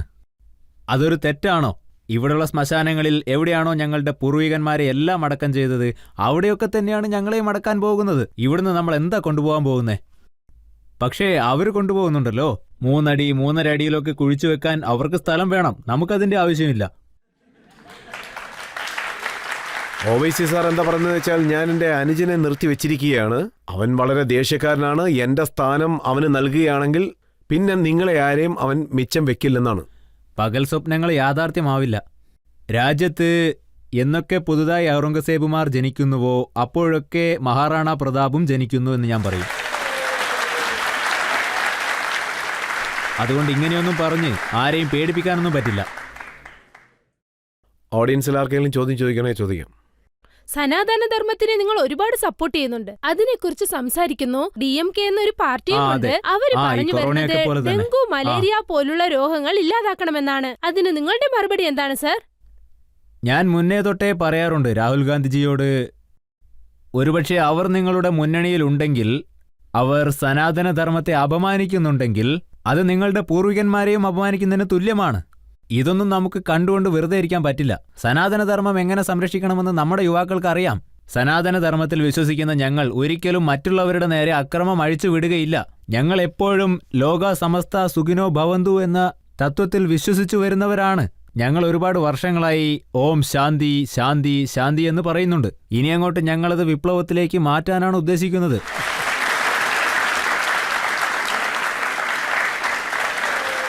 നിങ്ങളോട് എനിക്ക് ചോദിക്കാനുള്ളത്, മുസ്ലിംസ് ഒരുപാട് കുട്ടികളെ പ്രസവിക്കുന്നു. നിങ്ങളെ കൊണ്ട് അവരെ അഫോർഡ് ചെയ്യാനും പറ്റുന്നുണ്ട്. പിന്നെ ഇതിൽ നിങ്ങൾക്ക് എന്താ പ്രശ്നം? അവരുടെ ചോദ്യം എന്താണെന്ന് വെച്ചാൽ, താങ്കൾ വീണ്ടും വീണ്ടും പറഞ്ഞുകൊണ്ടേയിരിക്കുകയാണ്. അതായത് മുസ്ലിം സമുദായത്തിലുള്ളവർ ധാരാളം കുഞ്ഞുങ്ങൾക്ക് ജന്മം നൽകുന്നു. അവരെന്താ ചോദിക്കുന്നതെന്ന് വെച്ചാൽ, ഒരുപക്ഷെ അങ്ങനെ ധാരാളം കുട്ടികളെ ഉണ്ടാക്കുകയാണെങ്കിൽ അതിന്റെ ചെലവുകളൊക്കെ അവരല്ലേ നോക്കുന്നത്? ഈ ലോകത്ത് നമുക്ക് 4ൽ 3 ഭാഗവും വെള്ളമാണ്. ഒരു ഭാഗം മാത്രമാണ് കരയായിട്ടുള്ളത്. ഇങ്ങനെയുള്ളൊരു സാഹചര്യത്തിൽ അധികം ജനനങ്ങൾ ഉണ്ടാകുന്നത് പ്രശ്നമല്ലേ? ഇങ്ങനെയുള്ളൊരു സാഹചര്യത്തിൽ നമ്മൾ നമ്മുടെ രാജ്യത്തെപ്പറ്റി ചിന്തിക്കേണ്ടതും അത്യാവശ്യമല്ലേ? രാജ്യത്തെ ജനങ്ങൾക്ക് കഴിക്കാൻ നല്ല ഭക്ഷണം കിട്ടണം, അവർക്ക് തങ്ങാൻ സ്ഥലം വേണം. ചൈനയുടെയും അമേരിക്കയുടെയും നമ്മളുടെയും ഡെൻസിറ്റി ഒന്ന് കമ്പയർ ചെയ്ത് നോക്കൂ. ആർക്കാണ് അധികം? അതുകൊണ്ടാണ് ഞങ്ങൾ പണ്ട് മുതലേ പറയുന്നത്, നിങ്ങളുടെ നിയമങ്ങൾ ശരിയല്ല. നിങ്ങൾ എന്താ പറയുന്നതെന്ന് വെച്ചാൽ ഇതൊക്കെ അള്ളാഹുവിന്റെ വരമാണെന്നാണ്. അള്ളാഹുവിന്റെ വരം ആയിക്കോട്ടെ, അത് നിങ്ങൾക്ക് നിഷേധിക്കാനാവില്ലെന്ന് പറയുന്നു. അത് കഴിഞ്ഞിട്ട് നിങ്ങൾ ഗജുബായ് ഹിന്ദെന്നും പറഞ്ഞിറങ്ങുന്നു. എനിക്ക് ഏത് കാര്യത്തിലാണ് പേടിയെന്ന് വെച്ചാൽ, എനിക്ക് മുസ്ലിങ്ങളുടെ നേരെ ഒരു പകയും തന്നെ ഇല്ല. പക്ഷേ വളരെ ക്രൂരന്മാരായ മുസ്ലിങ്ങളും ഇവിടെ ഉണ്ട്. അവർ ഇന്ത്യയുടെ സിസ്റ്റത്തെ തന്നെ തകർക്കാൻ നോക്കുകയാണ്. അവർ സൊസൈറ്റിയുടെ സന്തുലിതാവസ്ഥ ഇല്ലാതാക്കാൻ നോക്കുകയാണ്. ഞാനൊരു കാര്യം ഉറപ്പിച്ചു പറയുന്നു, എവിടെയൊക്കെയാണോ ഹിന്ദുക്കളുടെ ജനസംഖ്യ 99% ഉള്ളത്, അവിടെയുള്ള മുസ്ലിങ്ങളെല്ലാവരും സുരക്ഷിതരാണ്. എന്നാൽ 40-50% മാത്രമുള്ള സ്ഥലങ്ങളിൽ നമ്മുടെ മക്കൾക്കും മരുമക്കൾക്കും ആർക്കും പുറത്തിറങ്ങാൻ പോലും സാധിക്കുന്നില്ല. നിങ്ങൾ വേണമെങ്കിൽ ഒന്ന് അന്വേഷിച്ചു നോക്കൂ, ഇത് വാസ്തവമാണോ അല്ലയോ എന്ന്. ഗിരിരാജ് സർ, താങ്കൾ എന്താ പറയുന്നതെന്ന് വെച്ചാൽ, താങ്കൾക്ക് മുസ്ലിങ്ങളോട് ദേഷ്യവുമില്ല, അതുപോലെ തന്നെ സ്നേഹവും ഇല്ലെന്ന്. അല്ല, എനിക്ക് അവരോട് നല്ല സ്നേഹം തന്നെയാണുള്ളത്. എനിക്ക് നവാബ് ഹുസൈൻ എന്നൊരു അടുത്ത സുഹൃത്തുണ്ട്. സ്നേഹിക്കുന്നവരെ പറ്റി താങ്കൾ ഇങ്ങനെയൊക്കെ പറയുകയാണെങ്കിൽ ദേഷ്യമുള്ളവരെ പറ്റി എന്തായിരിക്കും പറയാ? പകയുള്ളവരുടെ അടുത്ത് ഞാൻ ടിറ്റ് ഫോർ ടാറ്റ് ചെയ്യും. അവരെന്ത് ചെയ്യുന്നുവോ അത് തിരിച്ചു കൊടുക്കും. ആർക്കെങ്കിലും ചോദ്യം ചോദിക്കണേ ചോദിക്കാം. സർ, എന്റെ ചോദ്യം എന്താണെന്ന് വെച്ചാൽ, താങ്കൾ ഗജുവായ് ഹിന്ദിനെ കുറിച്ച് സംസാരിക്കുന്നു. ഈ ഗജുവാ ഹിന്ദ് എന്ന് വെച്ചാൽ എന്താണ്? ഈ ഗസ്വായി ഹിന്ദ് എന്താണെന്ന് വെച്ചാൽ, 1947 ജിന്ന മുസ്ലിങ്ങളെയും കൊണ്ട് ഇവിടുന്ന് പോയി. ഇന്ത്യയിൽ ഗജുവായി ഹിന്ദ്, അതായത് ഇന്ത്യയും ഞങ്ങൾ മുസ്ലിം രാജ്യമായിട്ട് മാറ്റും. ഇന്ന് നോക്കിയാൽ നിങ്ങൾക്ക് തന്നെ മനസ്സിലാവും. അതായത് ജാർഖണ്ഡ് സംസ്ഥാനത്ത് വെള്ളിയാഴ്ചകളിൽ ഇപ്പോൾ സ്കൂളുകൾക്ക് ലീവ് കൊടുത്തു തുടങ്ങിയിരിക്കുകയാണ്. വാർത്തകളിലൊക്കെ നിങ്ങൾ കണ്ടിട്ടുണ്ടാവും. ഇന്ത്യയിലെ മറ്റുള്ള സ്കൂളുകളിലെല്ലാം തന്നെ ഞായറാഴ്ച മാത്രമാണ് നമ്മൾ ലീവ് കൊടുക്കാറ്. ഈ ഗസ്വായി ഹിന്ദ് നിയമം കൊണ്ടുവന്ന്, ശരിയത്ത് കൊണ്ടുവന്ന് ഇവിടെ ഇസ്ലാമിക നിയമം സ്ഥാപിക്കാൻ ശ്രമിക്കുകയാണവർ. ഇതാണ് ഗസ്വായി ഹിന്ദ്. പിന്നെ കുറച്ച് ദിവസങ്ങൾക്ക് ശേഷം നമ്മുടെ മകന്റെയും മകളുടെയും ഒക്കെ അടുത്ത് വരൂ, മസ്ജിദിലേക്ക് വരൂ എന്നവർ നിർബന്ധിക്കും. ഈ കാര്യമോർത്ത് എനിക്ക് ശരിക്കും പേടിയുണ്ട് എന്നത് ഞാൻ പേടിയില്ലാതെ തുറന്നു പറയുകയാണ്. ഇപ്പോൾ അതിനുള്ള സമയം വന്നിരിക്കുകയാണ്. രാജ്യത്തുള്ള എല്ലാ ഹിന്ദുക്കളും സനാതനത്തിൽ വിശ്വസിക്കുന്ന എല്ലാ ആളുകളും ജാതി മതം എല്ലാം മറന്നുകൊണ്ട് നമ്മളെല്ലാവരും ഒന്നിച്ചു നിന്നില്ലെങ്കിൽ ഇവിടെ വിഭജനം നടക്കും, നമ്മുടെ രാജ്യത്തെ തന്നെ അത് നശിപ്പിക്കും. ഇത് അംഗീകരിക്കാൻ പറ്റാത്തൊരു സത്യമാണ്. പക്ഷേ സനാതനധർമ്മം എല്ലാവരെയും ഒരേ രീതിയിൽ കാണണമെന്നല്ലേ പഠിപ്പിക്കുന്നത്? മോദിജി അത് തന്നെയല്ലേ പറയുന്നത്, സബ്കാ സാത്ത് സബ്കാ വികാസ് എന്ന്. ഒരു കാര്യം ഞാൻ നിങ്ങളുടെ അടുത്ത് പറയാം. അഹിംസ പഡ്മോ ധർമ്മം എന്നൊരു കാര്യമുണ്ട്. അത് നമ്മളുടേതാണ്. അതിലെന്താ ഉള്ളതെന്ന് വെച്ചാൽ, അഹിംസ ധർമ്മത്തെ രക്ഷിക്കേണ്ടുന്ന സാഹചര്യങ്ങളിൽ ചിലപ്പോൾ ഹിംസയുടെ കൈ പിടിക്കേണ്ടി വരും. നമ്മുടെ ദേവിയുടെ കരങ്ങളിൽ നോക്കിയാൽ ഒരു കൈയിൽ ശംഖുമുണ്ട്, മറ്റൊരു കൈയിൽ ത്രിശൂലവുമുണ്ട്. പിന്നെ കത്തിയും കൂടി ഉണ്ടായിരുന്നെങ്കിൽ, കൂടാതെ അനുഗ്രഹിക്കാനും ഒരു കൈ വേറെയുണ്ട്. അതായത് നമ്മൾ എന്ത് ചെയ്യാനും തയ്യാറാണ് എന്നർത്ഥം. ശസ്ത്രങ്ങളും അസ്ത്രങ്ങളും പിന്നെ ശാസ്ത്രവും നമ്മുടെ കയ്യിലുണ്ട്. ഇതുകൊണ്ടാണ് ഞങ്ങൾ നവരാത്രിയിൽ, ശരിക്കും നോക്കുകയാണെങ്കിൽ ഈ നവരാത്രി ദിവസങ്ങളിൽ നിങ്ങളുടെ മീഡിയയും പറഞ്ഞു, ഒരു ദിവസം ഒരു നിയമസഭാ അംഗം ദേവിയുടെ ശൂലത്തെ പൂജിച്ചു. അതിൻ്റെ പേരിൽ നിങ്ങളൊക്കെ അദ്ദേഹത്തെ ഒരുപാട് കളിയാക്കി. പണ്ടുകാലത്തെ ഇതൊക്കെ നമ്മൾ ചെയ്തതാണ്. ആ കാലത്ത് തന്നെ നമ്മൾ ആയുധങ്ങളെയൊക്കെ പൂജിച്ചിരുന്നു, പിന്നെ ശാസ്ത്രങ്ങളെയും നമ്മൾ പൂജിച്ചിരുന്നു. ഇതാണ് നമ്മളുടെ സംസ്കാരം. എന്നാൽ അതിനൊക്കെ ശേഷം നമ്മൾ എന്ന് ഈ പൂജ ചെയ്യുന്നതൊക്കെ നിർത്തിയോ, അന്നു മുതൽ നമ്മളുടെ ആളുകൾ ഭയക്കാനും തുടങ്ങി. പക്ഷെ ഞാൻ OVC സാർ പറയുന്നത് കേട്ടിട്ടുണ്ട്, മൗലാന ആസാദ് മദനി പറയുന്നത് കേട്ടിട്ടുണ്ട്.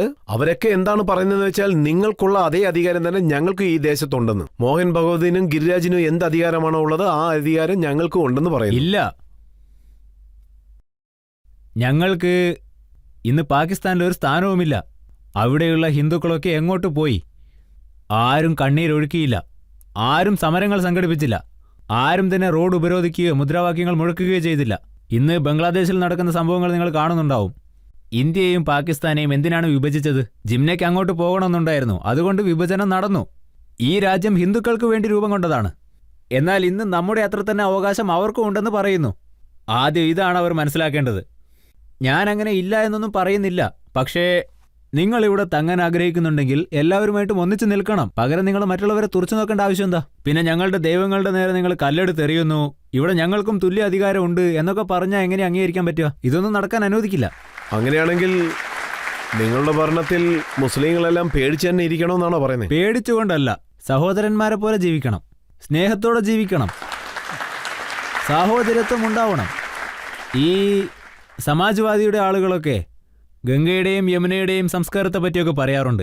എനിക്ക് മനസ്സിലാവുന്നില്ല. ഗംഗാ മാതാവ് എൻ്റെ മാതാവാണ്, യമുന മാതാവ് എൻ്റെ മാതാവാണ്, സംസ്കാരവും ഞങ്ങളുടേതാണ്. ഇനി പറ, ഈ ഗംഗയും യമുനയും ഒക്കെ ഞങ്ങളുടെ സംസ്കാരത്തിൻ്റെ ഭാഗമാണോ, അതല്ല വേറെ വല്ല ലോകത്തൊന്നും കൊണ്ടുവന്നതാണോ? ഈ ഗംഗ യമുന സംസ്കാരത്തെയൊക്കെ നിങ്ങളാണോ പഠിക്കേണ്ടത്, അതല്ല ഞാനാണോ പഠിക്കേണ്ടത്?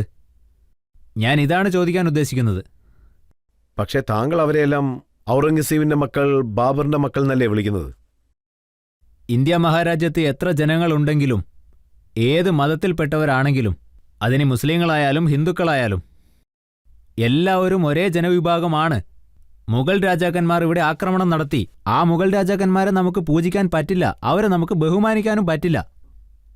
അവർ ഇവിടെ 700 വർഷങ്ങളാണ് ഭരിച്ചത്. അപ്പോൾ എനിക്കിതൊക്കെ കാണുമ്പോൾ ബുദ്ധിമുട്ട് തോന്നില്ലെന്നാണോ പറയുന്നത്? 800ഓളം വർഷങ്ങൾ നിങ്ങൾ ഭരിച്ചു, ഇനി വരുന്ന കാലവും നിങ്ങൾ തന്നെ ഭരിക്കും എന്നൊക്കെ പറഞ്ഞ ഇന്ത്യയുടെ ചരിത്രം എന്നത് ഈ 800 വർഷങ്ങളുടെ ചരിത്രം മാത്രമല്ല. ഇന്ത്യക്കുള്ളത് 5000 വർഷങ്ങളുടെ ചരിത്രമാണ്. ഇന്ത്യ ഭരിച്ചിരുന്നത് സനാതനധർമ്മത്തിൽ വിശ്വസിച്ചിരുന്ന ആളുകളാണ്. താങ്കൾ ഇങ്ങനെയെല്ലാം പറയുന്നു, പക്ഷേ മുസ്ലിങ്ങൾക്കും മൗലവിമാർക്കും സംസാരിക്കാനുള്ള ചാൻസ് ഉണ്ട്. പക്ഷേ വോട്ട് മുഴുവനും അവർ മറ്റുള്ളവർക്കാണ് ചെയ്യുന്നത്. ഞങ്ങൾ അവർക്ക് ആരതി ഒഴിഞ്ഞാലും അവർ ഒരിക്കലും ഞങ്ങൾക്ക് വോട്ട് ചെയ്യുന്നില്ല. അതാണ് രീതി. എനിക്ക് ഇപ്പം നിങ്ങൾ കശ്മീരിനെ പറ്റി സംസാരിച്ചിരുന്നു. ഞാനും അതിനെപ്പറ്റി മുന്നേ പറഞ്ഞതാണ്. മോദിജി കശ്മീരിൻ്റെ വികസനത്തിൽ എന്തെങ്കിലും കുറവുകൾ വരുത്തിയിട്ടുണ്ടോ? നിങ്ങൾ പറഞ്ഞേ. എന്നിട്ടും അവിടുത്തെ ജനങ്ങൾ എന്തുകൊണ്ട് BJPക്ക് വോട്ട് ചെയ്യാൻ തയ്യാറാവുന്നില്ല? അതായത് നിങ്ങൾ അവരുടെ മനസ്സിനെ കീഴടക്കണം. മനസ്സിനെ എങ്ങനെ കീഴടക്കണമെന്ന് നിങ്ങൾ തന്നെ ഒന്ന് പറഞ്ഞേ. ഹനുമാനെ പോലെ ഹൃദയം പിളർന്ന് കാണിക്കാൻ പറ്റുമോ? ഞാൻ ആരെയും, അതായത് എൻ്റെ അറിവോടെ ഞാൻ ആരെയും ഇതുവരെ വഴക്ക് പറഞ്ഞിട്ടില്ല. എന്നിട്ടും ഞങ്ങൾക്ക് വോട്ടുകൾ കിട്ടുന്നില്ല. അപ്പം ഞാനിതൊക്കെ പറഞ്ഞല്ലേ മതിയാവൂ. ഇപ്പോൾ ജമ്മു കാശ്മീരിൽ ഫറൂഖ് അബ്ദുള്ളയുടെ ഭരണമാണ് വരാൻ പോകുന്നത്. ഒമർ അബ്ദുള്ള ചീഫ് മിനിസ്റ്റർ ആകാൻ പോവുകയാണ്. അവരെന്താണ് പറയുന്നത് വെച്ചാൽ, ഞങ്ങൾ ഭരണത്തിൽ വരികയാണെങ്കിൽ 370 തിരിച്ചു കൊണ്ടുവരുമെന്ന്. രാഹുൽ ഗാന്ധി പിന്നെ ഫറൂഖ് അബ്ദുള്ള എവിടെയൊക്കെ നിന്നുകൊണ്ട് എങ്ങനെയൊക്കെ പറഞ്ഞാലും ആർട്ടിക്കിൾ 370 ഇനി ഒരിക്കലും തിരിച്ചു വരാൻ പോകുന്നില്ല.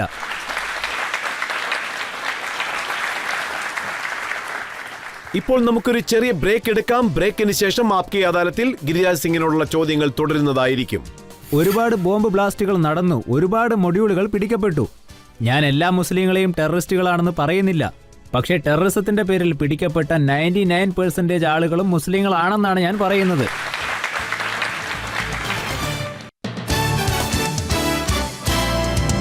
Welcome back. ആപ്കി അദാലത്തിൽ ഇന്നത്തെ നമ്മുടെ അതിഥി സെൻട്രൽ മിനിസ്റ്റർ ഗിരിരാജ് സിംഗ് ആണ്. ആപ്കി അദാലത്തിൽ അദ്ദേഹത്തിനെതിരായ അടുത്ത കുറ്റാരോപണം. ആപ്കി അദാലത്തിൽ സെൻട്രൽ മിനിസ്റ്റർ ഗിരിരാജ് സിംഗിന്റെ മേലുള്ള അടുത്ത കുറ്റാരോപണം ഇദ്ദേഹം എല്ലാവരെയും കളിയാക്കുന്നു എന്നുള്ളതാണ്. താങ്കൾ ലാലു യാദവിനെ കുറിച്ച് വളരെ ഈസി ആയിട്ട് ഒരു കാര്യം പറഞ്ഞു. ഒരു ദിവസം തീർച്ചയായിട്ടും വരും, നിങ്ങളും കളറായിട്ടുള്ള തൊപ്പികൾ ധരിച്ച് ഡാൻസ് കളിക്കുന്ന ഒരു ദിവസം വരുമെന്ന്. സത്യം പറഞ്ഞാൽ ഇവരെല്ലാവരും നയവഞ്ചകരാണ്. ഞാനിവരെയൊക്കെ വഴക്ക് പറയുന്ന സമയങ്ങളിൽ, പിന്നെ അവർ ദർഗയിൽ പോകുന്ന സമയത്ത് അവർ എങ്ങനെയാണ് ഡ്രസ്സ് ചെയ്ത് പോകുന്നതെന്നാൽ ഇറാനിൽ നിന്ന് ഒരു ഷെയ്ക്ക് വന്നതുപോലെ ആ രീതിയിലുള്ള ഡ്രസ്സും ഇട്ടുകൊണ്ടാണ് അവർ പോകുന്നത്. എനിക്ക് എൻ്റെ മതത്തിൽ വിശ്വാസമുണ്ട്, അതുപോലെ മറ്റുള്ളവരുടെ മതത്തെ ഞങ്ങൾ ബഹുമാനിക്കുകയും ചെയ്യുന്നുണ്ട്. പകരം കളിയാക്കാൻ പാടില്ല. ലാലുജി എന്താ പറഞ്ഞതെന്ന് വെച്ചാൽ വോട്ടിന് വേണ്ടി ഞങ്ങൾ നാടകം കളിക്കുന്നുവെന്ന്. അതുകൊണ്ടാണ് ഞാനിതൊക്കെ പറയുന്നത്. പക്ഷേ ഇതു മുഖേന സമൂഹത്തിൽ ഒരു പേടി ഉണ്ടാവും എന്നുള്ള തോന്നൽ താങ്കൾക്ക് വന്നില്ലേ? താങ്കൾ എന്താ പറയുന്നത് വെച്ചാൽ ടെഹ്റാനിലുള്ളതുപോലെ തലയിൽ കൂടെ വെച്ചുകൊണ്ട് പോവുകയാണെന്ന്. അതെ സർ, ഞാൻ പറഞ്ഞത് സത്യമാണ്. എല്ലാവരും അവനവന്റെ മതത്തെ ബഹുമാനിക്കേണ്ടതുണ്ട്, മറ്റുള്ളവരുടെ മതത്തെയും ബഹുമാനിക്കേണ്ടതുണ്ട്. ഇതാണ് യഥാർത്ഥത്തിൽ ന്യായം. എന്നാൽ ഇത് ഏതു തരത്തിലുള്ള ധർമ്മമാണ്? നമ്മൾ വോട്ടിനു വേണ്ടി വെറുതെ അഭിനയിക്കുന്നു. ശരിക്കുമുള്ള കാര്യങ്ങൾ സംഭവിക്കുമ്പോൾ നിങ്ങൾ അവരുടെ കൂടെ നിൽക്കുന്നുണ്ടോ? പക്ഷേ നിങ്ങൾ നസ്രുള്ളയ്ക്ക് വേണ്ടി രാജ്യത്ത് കടന്ന് മുദ്രാവാക്യം വിളിക്കുകയാണ്. ഇതൊക്കെ നിങ്ങൾക്ക് ജസ്റ്റിഫൈ ചെയ്യാൻ പറ്റുമോ? ഇത് ഏതു തരത്തിലാണ് ന്യായമാവുന്നത്? ഈ ആളുകളൊക്കെ ഇത്തരക്കാരാണ്. ഗിരിരാജ് സാർ, അതുകൊണ്ടാണ് ജനങ്ങൾ ചോദിക്കുന്നത് ആരെന്ത് കഴിക്കണം, ആരെന്ത് വസ്ത്രമാണ് ധരിക്കേണ്ടത്, ഇതൊക്കെ ഗവൺമെന്റ് ആണോ തീരുമാനിക്കേണ്ടത്? ഞാൻ ഗവൺമെന്റിന് വേണ്ടി സംസാരിക്കുകയല്ല. ഗിരിരാജ് ഈ ഗവൺമെന്റിന്റെ ഭാഗത്തുള്ള ഒരു മന്ത്രി മാത്രമല്ല, ഞാനൊരു മനുഷ്യൻ കൂടിയാണ്. ഞാൻ സനാതനത്തിൽ വിശ്വസിക്കുന്നവനാണ്. എനിക്കതൊരു അഭിമാനമാണ്. ഞാനൊരു സനാതനിയാണെന്ന് പറയുന്നത് എനിക്ക് അഭിമാനമാണ്. ഞാൻ ജനിച്ചതൊരു ഹിന്ദു ആയിട്ടാണ്, ഞാൻ വളർന്നതും ഒരു ഹിന്ദു ആയിട്ടാണ്. പാർട്ടിയിൽ ചേർന്നതിന് ശേഷമാണ് ഞാനൊരു സ്വയം സേവകനായി മാറിയത്. MLA യും MP യും മിനിസ്റ്ററുമൊക്കെ ഞാൻ അതിന് ശേഷമാണ് ആയി മാറിയത്. ഒരു കാര്യം ഞാൻ ഉറപ്പിച്ചു പറയുകയാണ്, എനിക്കെല്ലാം ഉപേക്ഷിക്കാൻ പറ്റും. ഒന്നുകൂടി പറഞ്ഞാൽ, ഞാൻ എൻ്റെ അവസാന ശ്വാസം വരെ ആരെന്ത് തന്നെ ചെയ്താലും എൻ്റെ ഹിന്ദുധർമ്മത്തെ മാത്രം ഞാൻ ഉപേക്ഷിക്കാൻ തയ്യാറാവില്ല. ഞാനൊരു ഹിന്ദുവായാണ് ജനിച്ചത്. ഞാൻ ഹിന്ദുത്വത്തെപ്പറ്റി സംസാരിക്കാറുണ്ട്. ഞാൻ എന്തുകൊണ്ട് സംസാരിച്ചുകൂടാ? അതും ഞങ്ങളുടെ മതം അപകടത്തിലുള്ളൊരു സമയത്ത് ഞാൻ എന്തുകൊണ്ട് സംസാരിച്ചുകൂടാ? ആരെങ്കിലും നമ്മളെ പേടിപ്പിക്കുന്നുണ്ടെങ്കിൽ ഞാൻ തീർച്ചയായും അവരെ എതിർത്ത് സംസാരിക്കേണ്ടതുണ്ട്. മതം എവിടെയാണ് ആപത്തിലുള്ളത്? ഇവിടെ കൈറാനായിൽ നിങ്ങൾ കണ്ടതല്ലേ, എല്ലാവരും അവരുടെ വീടുകളിൽ ഒരു പ്രത്യേക സമുദായത്തിന്റെ വീടാണ് എന്ന് എഴുതി വച്ചിരിക്കുന്നത്. ഞാൻ പറയുന്നത് വിശ്വസിക്കുന്നില്ലേ? ആർക്ക് വേണമെങ്കിലും അത് കാണാവുന്നതാണ്. ഒരുപക്ഷെ ഞാൻ പറയുന്നത് തെറ്റാണെന്ന് നിങ്ങൾ വിചാരിക്കുന്നുണ്ടെങ്കിൽ, എവിടെയൊക്കെ 80% മുകളിൽ അവരുടെ പോപ്പുലേഷൻ ഉണ്ടോ അവിടെ ഒരു പേടിപ്പെടുത്തുന്ന എൻവയോൺമെന്റ് രൂപം കൊള്ളുന്നു. പക്ഷേ എവിടെയൊക്കെയാണോ ഹിന്ദുക്കളുടെ പോപ്പുലേഷൻ 90%, 95%, 98% ഉള്ളത്, അവിടെയൊക്കെ ആർക്കും പേടിക്കാതെ ജീവിക്കാൻ പറ്റും. അതൊക്കെ എന്തുകൊണ്ടാ? അതായത് ഈ എല്ലാ കാര്യങ്ങളും താങ്കൾ പറയുമ്പോൾ ഇത് മുഖേനയാണ് ജനങ്ങൾക്കുള്ളിൽ പേടി ഉണ്ടാകുന്നത്. അതുപോലെ കോൺഗ്രസിനെ കുറിച്ചും രാഹുൽ ഗാന്ധിയെക്കുറിച്ചും താങ്കൾ പറയുന്നത് എന്താണെന്ന് വെച്ചാൽ അത് തുക്കട ഗ്യാങ് ആണെന്ന്. എന്തുകൊണ്ട് പറഞ്ഞുകൂടാ? JNU കോളേജ് ഉള്ളത് ഡൽഹിയിലാണ്. JNUക്കകത്ത് നിന്ന് മുദ്രാവാക്യങ്ങൾ ഉയരുന്നു. അഫ്സൽ, എനിക്ക് നാണക്കേട് തോന്നുന്നു, നിന്നെ കൊന്നവർ പുറത്തു തന്നെയുണ്ട്. ആരാണ് അഫ്സൽ? അവൻ പാർലമെന്റിൽ, ലോക്സഭയിൽ അറ്റാക്ക് നടന്നതിൻ്റെ മാസ്റ്റർ മൈൻഡ് തന്നെ അവനാണ്. എന്നാൽ ആ സ്ഥലത്ത് പോയിട്ട് രാഹുൽ ഗാന്ധി അവനെ സപ്പോർട്ട് ചെയ്യുന്ന രീതിയിൽ സംസാരിക്കുകയാണ്. അങ്ങനെ ഇരിക്കുമ്പോൾ അദ്ദേഹം ചിന്ന ഭിന്നമായ ഗ്യാങ്ങുകളുടെ ലീഡറാണെന്ന് ഞാൻ പറഞ്ഞാൽ തെറ്റുണ്ടോ? നിങ്ങൾ തന്നെ പറയൂ. ശരി, ഞാനൊരു എക്സാമ്പിൾ താങ്കൾക്ക് പറയാം. ജാകിർ നായിക് റീസെൻ്റായിട്ട് മലേഷ്യയിൽ നിന്നും പാകിസ്ഥാനിലേക്ക് പോയിരിക്കുകയാണ്. പാകിസ്ഥാനിൽ അദ്ദേഹം ഒരു സ്പീച്ച് നടത്തിയിരിക്കുന്നു. ആ സ്പീച്ചിൽ അദ്ദേഹം എന്താ പറയുന്നതെന്ന് വെച്ചാൽ, ഇന്ത്യയിലുള്ള സമയത്ത് എനിക്കൊരു പ്രശ്നവുമില്ലായിരുന്നു, പാകിസ്ഥാനിൽ ഞാൻ എക്സ്ട്രാ സാധനങ്ങൾ കൊണ്ടുവരികയാണെങ്കിൽ അവർ എക്സ്ട്രാ ചാർജാണ് ചെയ്യുന്നതെന്ന്. ഇന്ത്യയിൽ അങ്ങനെ ഒന്നുമില്ലെന്ന്. അത് രാഹുൽ ഗാന്ധിയുടെ സമയത്ത്, അതായത് മൻമോഹൻ സിംഗ് പ്രധാനമന്ത്രിയായിരുന്ന സമയത്ത്, അതായത് അദ്ദേഹം ഉണ്ടായിരുന്നപ്പോൾ ഇന്ത്യയുടെ റിസോഴ്സസിന്റെ ആദ്യത്തെ പങ്ക് തന്നെ മുസ്ലിംസ് ആണ് എന്ന് അദ്ദേഹം പറയാറുണ്ടായിരുന്നു. അതുകൊണ്ടാണ് സാക്കിർ നായിക് അങ്ങനെ പറഞ്ഞത്. എന്നാൽ ഇന്ന് നരേന്ദ്രമോദിയുടെ ഭരണത്തിൽ അങ്ങനെയല്ല. അങ്ങനെയാണെങ്കിൽ മോദി സാർ ഇന്ത്യയെ മൊത്തത്തിൽ മാറ്റിയെന്നാണോ പറയുന്നത്? തീർച്ചയായും മാറ്റിയിട്ടുണ്ട്. സബ്കാ സാത്ത് സബ്കാ വികാസ്. വെറും ഡയലോഗ് മാത്രമേ ഉള്ളൂ, അതോ സത്യത്തിൽ ചെയ്യണമെന്നുണ്ടോ? ഇത് തീർച്ചയായിട്ടും ചെയ്യാനുള്ളത് തന്നെയാണ്. നിങ്ങൾ നോക്കിക്കേ, ഇനി നിങ്ങൾ തന്നെ പറ, ഗ്യാസ് സിലിണ്ടർ വിതരണം ചെയ്തപ്പോൾ ഹിന്ദു മുസ്ലിം എന്ന വ്യത്യാസം നോക്കിയിട്ടാണോ നമ്മളത് വിതരണം ചെയ്തത്? വീട് നൽകി. ആ സമയത്ത് ഞാൻ റൂറൽ ഡെവലപ്മെന്റ് മിനിസ്റ്റർ ആയിരുന്നു. പഞ്ചായത്തുകളിലൂടെ ഞങ്ങൾ വീടുകൾ കൊടുത്തു. അതിലാരെങ്കിലും വ്യത്യാസം നോക്കിയിരുന്നോ? ജലവിതരണം ഉറപ്പുവരുത്തി, അതിലൊരു വ്യത്യാസവും നോക്കിയില്ല. 5 ലക്ഷം രൂപ ട്രീറ്റ്മെന്റിന് വേണ്ടി ആയുഷ്മാൻ കാർഡിലൂടെ കൊടുത്തു, അതിലും ഒരു വ്യത്യാസവും നോക്കിയില്ല. അപ്പോൾ ഇത് സബ്കാ സാത്ത് സബ്കാ വികാസ് അല്ലാതെ വേറെ എന്താണെന്ന് നിങ്ങൾ തന്നെ പറ.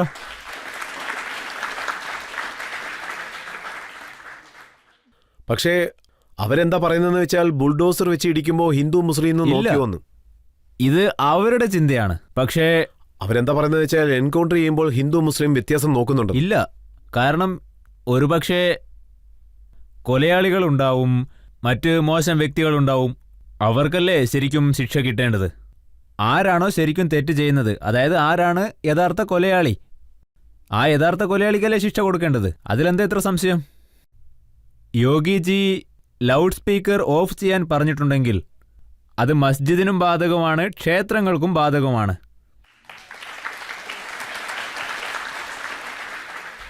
ഇതൊന്നും ആരുടെ കണ്ണിലും പെടുന്നില്ലല്ലോ.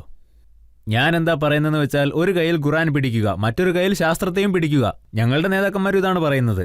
പക്ഷെ അവരെന്താ പറയുന്നതെന്ന് വെച്ചാൽ, വിശദമായ രീതിയിൽ തന്നെ ഖുറാൻ പഠിക്കണം, എന്നിട്ട് നിങ്ങൾ ടെററിസ്റ്റായി മാറണം എന്ന്. അങ്ങനെയാണെങ്കിൽ താങ്കൾ എന്താണ് പറഞ്ഞു വരുന്നത്? മദ്രസ ഉള്ള സ്ഥലങ്ങളിലെല്ലാം ടെററിസമാണോ പഠിപ്പിക്കുന്നത്? ഒരു പ്രധാനപ്പെട്ട കാര്യം നിങ്ങൾ എന്നെ ഓർമ്മിപ്പിച്ചു.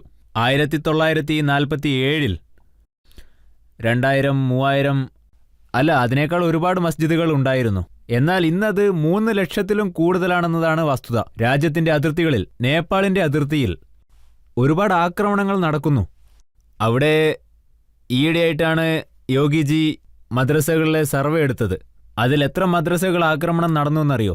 500-ലും അധികം മദ്രസകളിൽ നിന്ന് ആക്രമണം നടന്നു. സോ ആക്രമണം നടന്ന മദ്രസകളിൽ, അതായത് അവിടെ വെച്ചാണ് ബോംബ് ആക്രമണം നടക്കുന്നത്. ഒരു ഗുരുകുലത്തിനകത്ത് ബോംബ് ആക്രമണം നടക്കുന്ന വാർത്ത നിങ്ങൾ എപ്പോഴെങ്കിലും കേട്ടിട്ടുണ്ടോ? ഏതെങ്കിലും സ്കൂളിൽ നടന്നതായി കേട്ടിട്ടുണ്ടോ? ഈ മദ്രസകൾ, പിന്നെ മസ്ജിദുകൾ, ഇവയാണ് ടെററിസ്റ്റുകളുടെ ഉത്ഭവസ്ഥാനം. അവിടെ നല്ല മനുഷ്യന്മാരെ സൃഷ്ടിക്കുന്നതിന് പകരം തെറ്റായ വഴികളിലൂടെ നയിക്കുന്നവരാണ് അധികവും. ഇതാണ് വാസ്തവം. ഗിരിരാജ് സർ, എവിഡൻസ് ഇല്ലാതെ ഇങ്ങനെയുള്ള കുറ്റങ്ങളൊന്നും ആരോപിക്കാൻ പാടില്ല. താങ്കൾ പറയുന്നത് ദേബന്ദ്, അതാണ് തീവ്രവാദത്തിന്റെ മൂലസ്ഥാനമെന്ന്. നിങ്ങൾ അസറുദ്ദീൻ, ആ പാകിസ്ഥാനിലെ ആളുടെ പേരെന്തായിരുന്നു? അസർ മസൂദ്. അവര് ഏത് സ്ഥലത്തു നിന്നുള്ള ആളാണ്? അയാൾ ദേവബന്ദിന്റെ പ്രോഡക്റ്റ് ആണ്. അയാളെ ഞാൻ ടെററിസ്റ്റ് എന്ന് തന്നെ വിളിക്കണ്ടേ? പിന്നെ ഋഷി എന്നോ മഹാത്മാവെന്നോ എന്നോ വിളിക്കാൻ പറ്റുമോ എനിക്ക് അദ്ദേഹത്തെ? അവിടെ ദേവബന്ദിൽ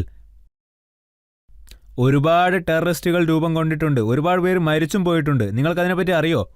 പക്ഷെ തീവ്രവാദികൾക്ക് പ്രത്യേക ജാതിയോ മതമോ ഒന്നുമില്ലല്ലോ. അവർ തീവ്രവാദികൾ മാത്രമല്ലേ? ഇത് നോക്ക്, നിങ്ങൾ പറയുന്നത് ഞാൻ അംഗീകരിക്കാം.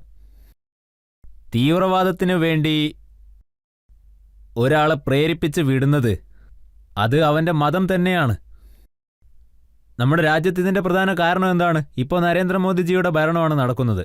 ഈയിടെയായിട്ട് ഇവിടെ ബോംബ് ബ്ലാസ്റ്റുകളൊന്നും നടക്കുന്നില്ല. പക്ഷേ 10 വർഷങ്ങൾക്ക് മുന്നേ ഒരുപാട് ബോംബ് ബ്ലാസ്റ്റുകൾ നടന്നു, ഒരുപാട് മൊഡ്യൂളുകൾ പിടിക്കപ്പെട്ടു.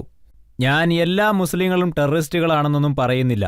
പക്ഷേ ടെററിസത്തിലൂടെ പിടിക്കപ്പെട്ട 99% ആളുകളും മുസ്ലിംസ് ആണെന്നാണ് ഞാൻ പറയുന്നത്. ഇതൊരു വാസ്തവം തന്നെയല്ലേ? എന്തു തോന്നുന്നു? അല്ല, താങ്കൾ പറഞ്ഞത് ശരിയാണ്. എല്ലാ മുസ്ലിംസും ടെററിസ്റ്റ് ഒന്നുമല്ല, അവരിൽ ചിലർ ടെററിസ്റ്റ് ആണെന്നുള്ളത് സത്യം. ഞാനും അത് തന്നെയാണ് പറയുന്നത്. മുസ്ലിംസ് എല്ലാവരും ടെററിസ്റ്റുകളല്ല, എല്ലാവരും അങ്ങനെയല്ല.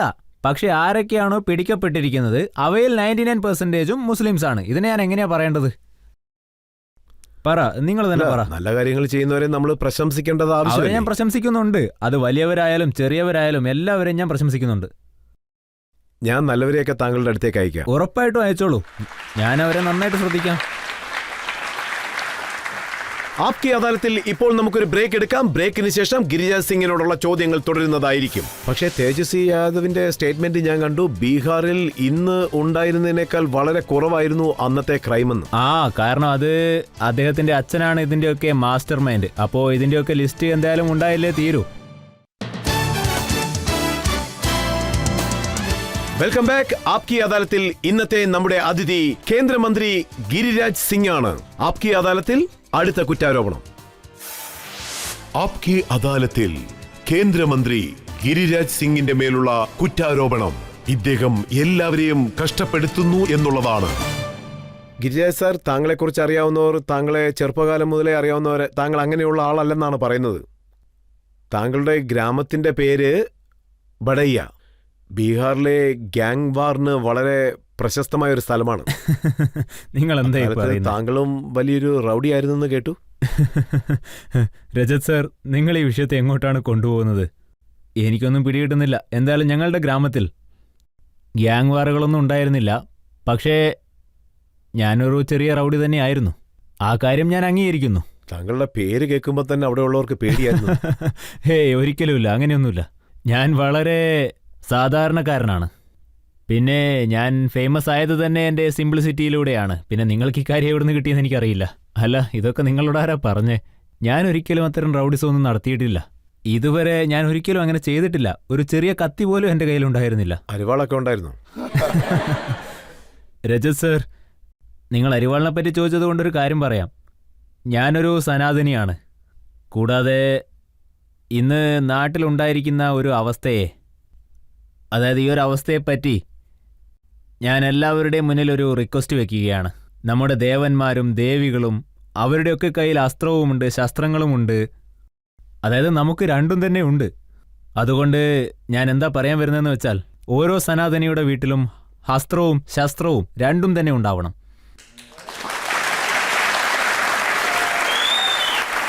നല്ല കാര്യമാണ്. മറ്റൊരു കാര്യവും സത്യമാണോ? താങ്കൾ ബംഗാളിൽ താരാപേട്ടയിൽ രാത്രിയിൽ ഇരുട്ടിൽ ശ്മശാനത്തിലേക്ക് പോയി മന്ത്രവാദങ്ങളൊക്കെ ചെയ്യുമെന്ന് കേട്ടു. താരാപേട്ടിലൊക്കെ പോയത് സത്യം തന്നെയാണ്. പിന്നെ സനാതനത്തിൽ നമ്മൾ ശ്മശാനത്തെയും പൂജിച്ചേ മതിയാവൂ. ഒപ്പം സനാതന പ്രകാരം നവരാത്രിയിൽ ദേവിക്കും പൂജകൾ നടത്തണം. ഇതെല്ലാം തന്നെ സനാതനത്തിലുണ്ട്. പക്ഷേ നിങ്ങളിതൊക്കെ എവിടുന്നാണ് തേടി കണ്ടുപിടിക്കുന്നതെന്ന് എനിക്ക് മനസ്സിലാവുന്നില്ല. കാരണം അക്കാലത്ത് ബീഹാറിന്റെ രാഷ്ട്രീയം അങ്ങനെയായിരുന്നു ഉണ്ടായിരുന്നത്. താങ്കൾക്ക് നന്നായിട്ട് അറിയാം. ആ സമയം ലാലുവിന്റെ ഭരണമായിരുന്നല്ലോ. അതായത് നിങ്ങൾ ആ പഴയ ദിവസങ്ങളെപ്പറ്റിയാണ് പറയുന്നത്. ഇപ്പോൾ ബീഹാറിലുള്ള ചെറിയ കുട്ടികൾക്കൊന്നും അതിനെപ്പറ്റി അറിയാൻ വഴിയില്ല. ബീഹാറിന്റെ അവസ്ഥ, ആ അവസ്ഥയെ എത്രത്തോളം മോശമാക്കി എന്നാൽ, അതായത് ലാലുജി ഒരച്ഛനും അമ്മയ്ക്കും തൻ്റെ കുട്ടികളുടെ കാര്യത്തിൽ വൈകുന്നേരം തിരിച്ച് വീട്ടിലെത്തുമോ എന്നുള്ളൊരു ഭയമുണ്ടല്ലോ, ആ ഒരു അവസ്ഥയിലായിരുന്നു അദ്ദേഹം. ഒരു നവവധു വണ്ടിയിൽ പോകുന്നത് കണ്ടാൽ അവരെ കിഡ്നാപ്പ് ചെയ്ത് അവരുടെ കയ്യിലുള്ള എല്ലാം തന്നെ കൊള്ളയടിക്കും. ഷോറൂമിൽ നിന്ന് വണ്ടികൾ മോഷ്ടിച്ചു കൊണ്ടുപോകും. അവസ്ഥ വളരെ മോശമായിരുന്നു. അതുകൊണ്ടുകൂടിയാണ് പറയുന്നത്, ഇന്ന് നമ്മുടെ ബീഹാറിൽ ഞാൻ ദൈവത്തോട് പ്രാർത്ഥിക്കുകയാണ്, വീണ്ടും ഒരു തവണ കൂടി ലാലുജിയുടെ ഭരണം വരാനേ പാടില്ല. സംഭവിച്ച മറ്റൊരു കാര്യവും ഞാൻ അറിഞ്ഞിരുന്നു. ബ്രാഹ്മണന്മാരായിരുന്നു ബിസിനസ്മാനായിട്ടുണ്ടായിരുന്നത്, അല്ലെങ്കിൽ ഭൂ ഉടമകളായിരുന്നു. പക്ഷേ അവരുടെ കുട്ടികൾ സർനെയിം പോലും മാറ്റുമായിരുന്നു. അവർ എല്ലാവരും ബീഹാറിൽ നിന്നും രാജ്യത്തിന്റെ മറ്റു ഭാഗങ്ങളിലേക്ക് പോയി. അവരുടെ ഐഡന്റിറ്റി സംരക്ഷിക്കാൻ വേണ്ടിയായിരുന്നു അവർ പോയത്. ഇപ്പോ അവരുടെയൊക്കെ അവസ്ഥ വളരെ മോശമാണ്. ഇന്നും പണ്ട് നടന്ന കാര്യങ്ങളെപ്പറ്റി കുട്ടികൾ ചോദിക്കുമ്പോൾ, അവരോട് പറയുമ്പോൾ അവരിൽ ഭയമുണ്ടാവുന്നുണ്ടെന്ന് അവരുടെ മുഖത്തു നിന്ന് വായിച്ചെടുക്കാം. അക്കാലത്ത് താങ്കൾ അവിടെ ഉണ്ടായിരുന്നത് കൊണ്ട് താങ്കൾക്ക് നന്നായിട്ട് അറിയാം. ഞാൻ ആ സമയത്ത്, അതായത് അന്ന് ഞാൻ യൂത്ത് വിങ് സ്റ്റേറ്റിൻ്റെ സ്റ്റേറ്റ് സെക്രട്ടറി അങ്ങനുമായിരുന്നു. ഞങ്ങൾ എല്ലാം തന്നെ സഹിച്ചവരാണ്. ശരിക്കും അതൊന്നും അങ്ങനെ പുറത്തു പറയാൻ പറ്റില്ല. അവസ്ഥ വളരെ മോശമായിരുന്നു. പിന്നെ നരേന്ദ്രമോദിജി, ഞാൻ ഉറപ്പിച്ച് പറയുകയാണ്, അത്തരം അവസ്ഥകൾ അദ്ദേഹത്തെ കൊണ്ട് മാത്രമേ മാറ്റാൻ പറ്റുകയുള്ളൂ. അത് വേറെ ആർക്കും സാധിക്കില്ല. അത് ഉറപ്പാണ്. സർ, നരേന്ദ്രമോദിയെ അറിയാവുന്നവർ, അതുപോലെ അദ്ദേഹത്തെ പ്രൈം മിനിസ്റ്റർ ആക്കാമെന്ന് പറഞ്ഞവർ, അക്കൂട്ടത്തിൽ ആദ്യത്തെ ആള് താങ്കളായിരുന്നു. താങ്കൾ ഗുജറാത്തിൽ പോലും പോയി പറഞ്ഞെന്നാണ് ഞാൻ കേട്ടത്. ഈ കാര്യം സത്യം തന്നെയാണ്. ആ സമയത്ത് രാജ്യത്തിനകത്ത് അവസ്ഥ മോശമായിക്കൊണ്ടിരിക്കുകയായിരുന്നു. ഒവൈസിയെ പോലെയുള്ള ആളുകൾ പുതുതായി വന്നുകൊണ്ടേയിരുന്നു. അന്ന് രാജ്യത്ത് ഒരേ ഒരു തിളങ്ങുന്ന വെളിച്ചം മാത്രം എൻ്റെ കണ്ണിൽ തെളിഞ്ഞു. ആ വെളിച്ചത്തിൻ്റെ പേര്, അദ്ദേഹത്തെ കൊണ്ട് മാത്രമേ സനാതനത്തെ സംരക്ഷിക്കാൻ സാധിക്കുകയുള്ളൂ, പിന്നെ രാജ്യത്തിൻ്റെ ഭാവിയെയും സംരക്ഷിക്കാൻ സാധിക്കൂ. അത് നരേന്ദ്രമോദിജിയാണ്. പിന്നെ നിങ്ങൾ നോക്കുകയാണെങ്കിൽ ഞാനൊരു മന്ത്രി ആയിക്കൊണ്ടും ഞാൻ ഒരിക്കൽ പോലും കോംപ്രമൈസ് ചെയ്തിട്ടേയില്ല. എനിക്കപ്പോൾ എന്താ തോന്നിയതെന്ന് വെച്ചാൽ, അഥവാ ഇദ്ദേഹം ഇന്ത്യയുടെ പ്രധാനമന്ത്രി ആവുകയാണെങ്കിൽ ഇന്ത്യയുടെ അവസ്ഥ നല്ലവണ്ണം മെച്ചപ്പെടും, ഇന്ത്യയുടെ വികസനവും സാധ്യമാവും എന്നൊക്കെയാണ്. മോദിജിയുടെ ഉള്ളിൽ ഇത്രയും പൊട്ടൻഷ്യൽ ഉണ്ട്, അദ്ദേഹം തീർച്ചയായും പ്രൈം മിനിസ്റ്റർ ആകുമെന്ന് താങ്കൾ എങ്ങനെയാണ് കണ്ടുപിടിച്ചത്? അത് പറയൂ. സാർ, ഞാനൊന്നും കണ്ടുപിടിച്ചിട്ടൊന്നുമില്ല. പിന്നെ പറഞ്ഞു വരുമ്പോൾ, ആ സമയത്ത് ഞാൻ ബീഹാറിൽ ഒരു മന്ത്രിയായിരുന്നു. നിതീഷ് കുമാർജിയായിരുന്നു അന്നത്തെ CM. അപ്പോൾ അദ്ദേഹത്തിൻ്റെ കൂടെ ഒരു പ്രധാനപ്പെട്ട മീറ്റിംഗ് ഉണ്ടായിരുന്നു. അത് വളരെ പ്രധാനപ്പെട്ടതായിരുന്നു. ദേശീയ തലത്തിൽ പാർട്ടിയിലുണ്ടായിരുന്ന ഒരുപാട് നേതാക്കന്മാർ അന്നവിടെ ഇരുന്നിരുന്നു. ആരും ഒന്നും തന്നെ സംസാരിച്ചില്ല.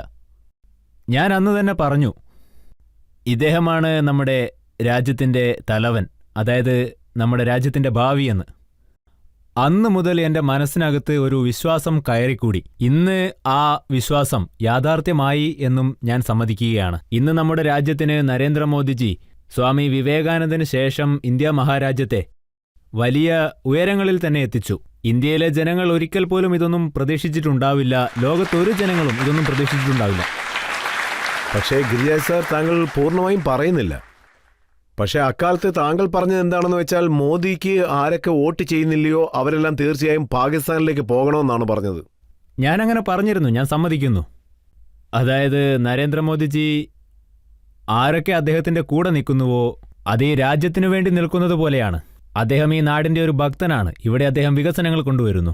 രാജ്യത്തിന് വികസനം ആവശ്യമാണ്. അതോടൊപ്പം രാജ്യത്തിൻ്റെ സനാതന ധർമ്മവും സംരക്ഷിക്കപ്പെടണം. എനിക്ക് വളരെ നന്നായിട്ട് ഓർമ്മയുണ്ട്, താങ്കൾ ഈ പാകിസ്ഥാന്റെ കാര്യം പറയുന്ന സമയത്ത് ചിലർ പറയുന്നത് താങ്കൾ ദേശദ്രോഹിയെ പോലെയാണ് സംസാരിക്കുന്നത്. താങ്കളെ അറസ്റ്റ് ചെയ്ത് ജയിലിൽ അടയ്ക്കണമെന്നും പറഞ്ഞു. രജത് സർ, എനിക്കിപ്പോൾ ഒന്നും തന്നെ പറയാൻ സാധിക്കില്ല. കാരണം മുന്നേ ജാർഖണ്ഡിൽ എൻ്റെ പേരിൽ ഒരുപാട് കേസുകളൊക്കെ ഉണ്ടായിരുന്നു. ഞാൻ അങ്ങനെയൊന്നും പറഞ്ഞിട്ടില്ല. ജസ്റ്റ് ജനങ്ങളുടെ മുന്നിൽ അപ്പീൽ ചെയ്തു, അത്രയേ ഉള്ളൂ. പറയുന്നവർക്ക് എന്ത് വേണേലും പറയാലോ. അതിനുശേഷം ഈ കുറ്റാരോപണങ്ങൾ കാരണം താങ്കൾ വളരെയധികം സങ്കടപ്പെട്ടു. താങ്കളൊരു മുറിയിൽ പോയി ഒറ്റയ്ക്കിരുന്നു. അവിടെ 3 ആമകളും താങ്കളും മാത്രമേ ഉണ്ടായിരുന്നു. ആമകളുണ്ടായിരുന്നോ ഇല്ലയോ, പക്ഷേ ഒരു കാര്യം മാത്രം സത്യമാണ്. അന്ന് എൻ്റെ പേരിൽ രാജ്യദ്രോഹ കേസും ചുമത്തി എന്നെ ബീഹാറിൽ നിന്നും ജാർഖണ്ഡ് വരെ കേസ് കൊണ്ടുപോയി നീട്ടിച്ചു.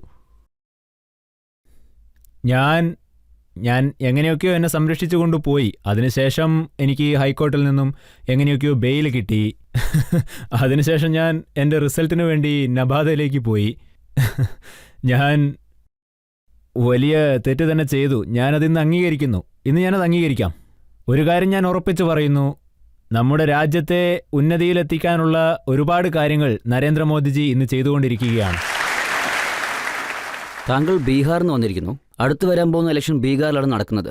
അവിടെ ഏത് രീതിയിലാണ് ഇലക്ഷൻ നടത്താൻ പോകുന്നത്? അതിനെക്കുറിച്ച് നിങ്ങളൊന്ന് പറയൂ. വികസനം, വികസനം, വികസനം, വികസനം. അപ്പോൾ 90-ന് മുന്നേ ഉണ്ടായിരുന്ന ബീഹാർ, അത് നമ്മൾ ഒരു തവണ നോക്കേണ്ടതുണ്ട്. ഇപ്പോഴുള്ള ബീഹാറിൻ്റെ അവസ്ഥയും നമ്മൾ നോക്കണം. ബീഹാറിൽ ഇന്ന് ഒരുപാട് നല്ല വലിയ റോഡുകൾ ഉണ്ടാക്കിയിട്ടുണ്ട്. നരേന്ദ്രമോദിജി ഗംഗാ നദിയുടെയൊക്കെ മേലെ വലിയ ബ്രിഡ്ജുകൾ ഉണ്ടാക്കിയിട്ടുണ്ട്. ഭൂവിതരണം നടത്തിയിട്ടുണ്ട്. ഇൻഫ്രാസ്ട്രക്ചറും വളരെ നല്ല രീതിയിൽ വികസിപ്പിച്ചിട്ടുണ്ട്. പിന്നെ അതൊക്കെ മധ്യപുരയിൽ നിന്നും തുടങ്ങി ഇങ്ങ് ഈ ഭാഗത്ത് ചപ്ര മധുര വരെ മില്ലുകൾ തുടങ്ങിയിട്ടുണ്ട്. സോ ഞങ്ങൾ വികസനത്തിന് മാത്രമേ പ്രാധാന്യം കൊടുക്കുന്നുള്ളൂ. ഞങ്ങൾ വേറെ ഒരു കാര്യത്തിനും പ്രാധാന്യം നൽകുന്നില്ല. ലാലുജി, രാഹുൽജി ഇവരൊക്കെ ജാതിയെപ്പറ്റി മാത്രം പറഞ്ഞു നടക്കട്ടെ, ഞങ്ങൾ വികസനത്തെപ്പറ്റി മാത്രം പറയാം. പക്ഷേ തേജസ്വി യാദവ് നൽകിയ ഒരു സ്റ്റേറ്റ്മെന്റ് ഞാൻ കണ്ടിരുന്നു. അദ്ദേഹം ബീഹാറിൽ ഇന്ന് എത്ര ക്രൈം ഉണ്ടോ അതിനേക്കാൾ വളരെ കുറവായിരുന്നു അന്നെന്ന് പറയുന്നു. ദിവസവും മർഡർ നടക്കുന്നു. മൊത്തം ലിസ്റ്റും അദ്ദേഹം തന്നു. കാരണം അത് അദ്ദേഹത്തിന്റെ അച്ഛനായിരുന്നു അതിൻ്റെയൊക്കെ മാസ്റ്റർ മൈൻഡ്. അപ്പോൾ അദ്ദേഹത്തിന്റെ കയ്യിൽ അതിൻ്റെയൊക്കെ ലിസ്റ്റ് ഉണ്ടാവുമല്ലോ. ബീഹാറിന്റെ ലോ ആൻഡ് ഓർഡർ വളരെ മോശമാണെന്ന് പറയുന്നു, അത് സത്യമാണോ? ഒരു സംസ്ഥാനത്തിന്റെ ചീഫ് മിനിസ്റ്റർ വളരെ ശക്തനാണെങ്കിൽ എന്തെങ്കിലും ഒരു ഇൻസിഡന്റ് നടക്കുകയാണെങ്കിൽ അതിനുള്ള ആക്ഷനുകൾ എടുത്തേ തീരൂ. അത് ഈ കാലഘട്ടത്തിലും നടക്കുന്നുണ്ട്. പക്ഷേ ദൗർഭാഗ്യവശാൽ നമ്മുടെ നിതീഷ് ജി, ലാലുജി 22 സീറ്റിലാണുള്ളത്. അദ്ദേഹത്തിന് നിതീഷ് ജിയുടെ ഫോട്ടോ ലോക്കറ്റിലിട്ടുകൊണ്ട് അവരുടെ കുടുംബത്തിലുള്ളവർ അത് കഴുത്തിൽ അണിയണം. അദ്ദേഹം ഒരു റീബർത്ത് തന്നെ കൊടുത്തു. അക്കാരണം കൊണ്ട് തന്നെ എപ്പോഴൊക്കെ അദ്ദേഹം ഉണ്ടായിരുന്നോ അപ്പോഴൊക്കെ നിരപരാധികളെ രക്ഷിക്കാനുള്ള ശ്രമങ്ങളും അദ്ദേഹം നടത്തിയിട്ടുണ്ട്. പക്ഷേ ഇന്ന് ആരൊക്കെ കുറ്റവാളികൾക്ക് സംരക്ഷണം നൽകിയോ അവരൊക്കെ കുറ്റവാളികളെ പറ്റി സംസാരിച്ചുകൊണ്ടിരിക്കുകയാണ്. എന്താ ഇതിനൊക്കെ? പക്ഷെ ഒരു കാലത്ത് താങ്കൾ പറയുമായിരുന്നു നിതീഷ് കുമാർ ലാലുവിനെ അമ്മയുടെ വീട്ടിലേക്ക് പോകുന്ന ഭീഷണിപ്പെടുത്തിക്കൊണ്ടേ ഇരിക്കുമെന്ന്. ഇപ്പൊ അദ്ദേഹം സ്വന്തം വീട്ടിലെത്തി, വീടിന്റെ താക്കോലും അദ്ദേഹത്തിന്റെ കയ്യിലാണ്. ഇല്ല, ഇപ്പൊ എല്ലാം വളരെ ശരിയായിട്ട് തന്നെയാ ഉള്ളതെന്ന് നിതീഷ് ജി തന്നെ പറഞ്ഞിട്ടുണ്ട്. ഇങ്ങനെ മര്യാദയ്ക്ക് ഇരിക്കുമോ? മറുകണ്ടൊന്നും ചാടത്തില്ലല്ലോ അല്ലേ? ഇല്ല, അദ്ദേഹം പല വർഷങ്ങളായിട്ട് പറയുന്നുണ്ട് എനിക്ക് തെറ്റുപറ്റി. അദ്ദേഹം അത് സമ്മതിച്ചതുകൊണ്ടാണ് രാഷ്ട്രീയത്തിൽ എല്ലാവരും അദ്ദേഹത്തെ വിശ്വസിക്കുന്നതും. ഇപ്പോൾ നമുക്കൊരു ബ്രേക്ക് എടുക്കാം. ബ്രേക്കിന് ശേഷം ആപ്കി അദാലത്തിൽ ഇന്നത്തെ നമ്മുടെ ജഡ്ജിയുടെ ജഡ്ജ്മെന്റ് എന്താണെന്ന് നോക്കാം.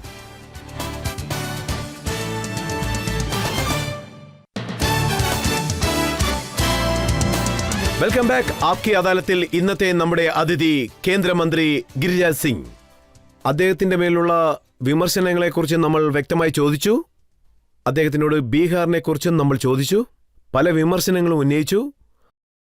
അദ്ദേഹത്തിന്റെ കോൺട്രവേഴ്ഷ്യൽ സ്റ്റേറ്റ്മെന്റിനെ കുറിച്ചും ചോദിച്ചു. ആപ്കി അദാലത്തിൽ ഇപ്പോൾ ജഡ്ജ്മെന്റിന്റെ സമയമാണ്. രജത് ശർമ്മ സാറിന് എന്ന് ഗിരിരാജ് സാറിനോടൊപ്പം എതിരായി നടന്ന വിചാരണ എന്താണെന്ന് വെച്ചാൽ നല്ല വിധത്തിലും ഉണ്ടായിരുന്നു, അതേപോലെ ഷാർപ്പായും. രജത് സാർ താങ്കൾ എല്ലാ കുറ്റങ്ങളെക്കുറിച്ചും പറഞ്ഞു.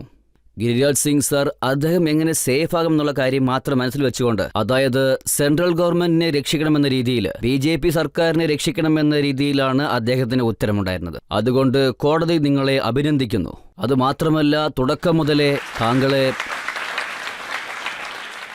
ചില കാര്യങ്ങളിൽ കോടതി താങ്കൾക്ക് അഡ്വൈസ് നൽകണമെന്ന് വിചാരിക്കുന്നു. താങ്കൾക്കെതിരെ ആരോപണങ്ങളൊന്നുമില്ല. പക്ഷേ താങ്കൾ ഗംഗാ ജമുന സംസ്കാരത്തെക്കുറിച്ച് സംസാരിച്ചു. താങ്കൾ പറഞ്ഞത് വളരെയധികം ശരിയാണ്. അതിന്റെ ശരിക്കുള്ള അർത്ഥം ഇന്ത്യയുടെ സംസ്കാരമാണ്. പലതരപ്പെട്ട മതങ്ങളും ജനങ്ങളും ഒരേ സ്ഥലത്താണ് ജീവിക്കുന്നത്. അതുകൊണ്ട് ഇവിടെ യാതൊരു വ്യത്യസ്തവുമില്ല. ആപ്കി അദാലത്ത് താങ്കൾക്കൊരു അഡ്വൈസ് നൽകുന്നു. അതെന്താണെന്ന് വെച്ചാൽ, ഗംഗാ ജമുന സംസ്കാരത്തെ ഇന്ത്യ എപ്പോഴും അതിനെ പിന്തുടരുകയേ ചെയ്യുള്ളൂ. ഇനി എപ്പോഴും അത് തുടരുകയും ചെയ്യും. ഈ വിചാരണയിൽ നിന്ന് താങ്കളെ ഈ കോടതി സ്വാതന്ത്ര്യനാക്കുന്നു.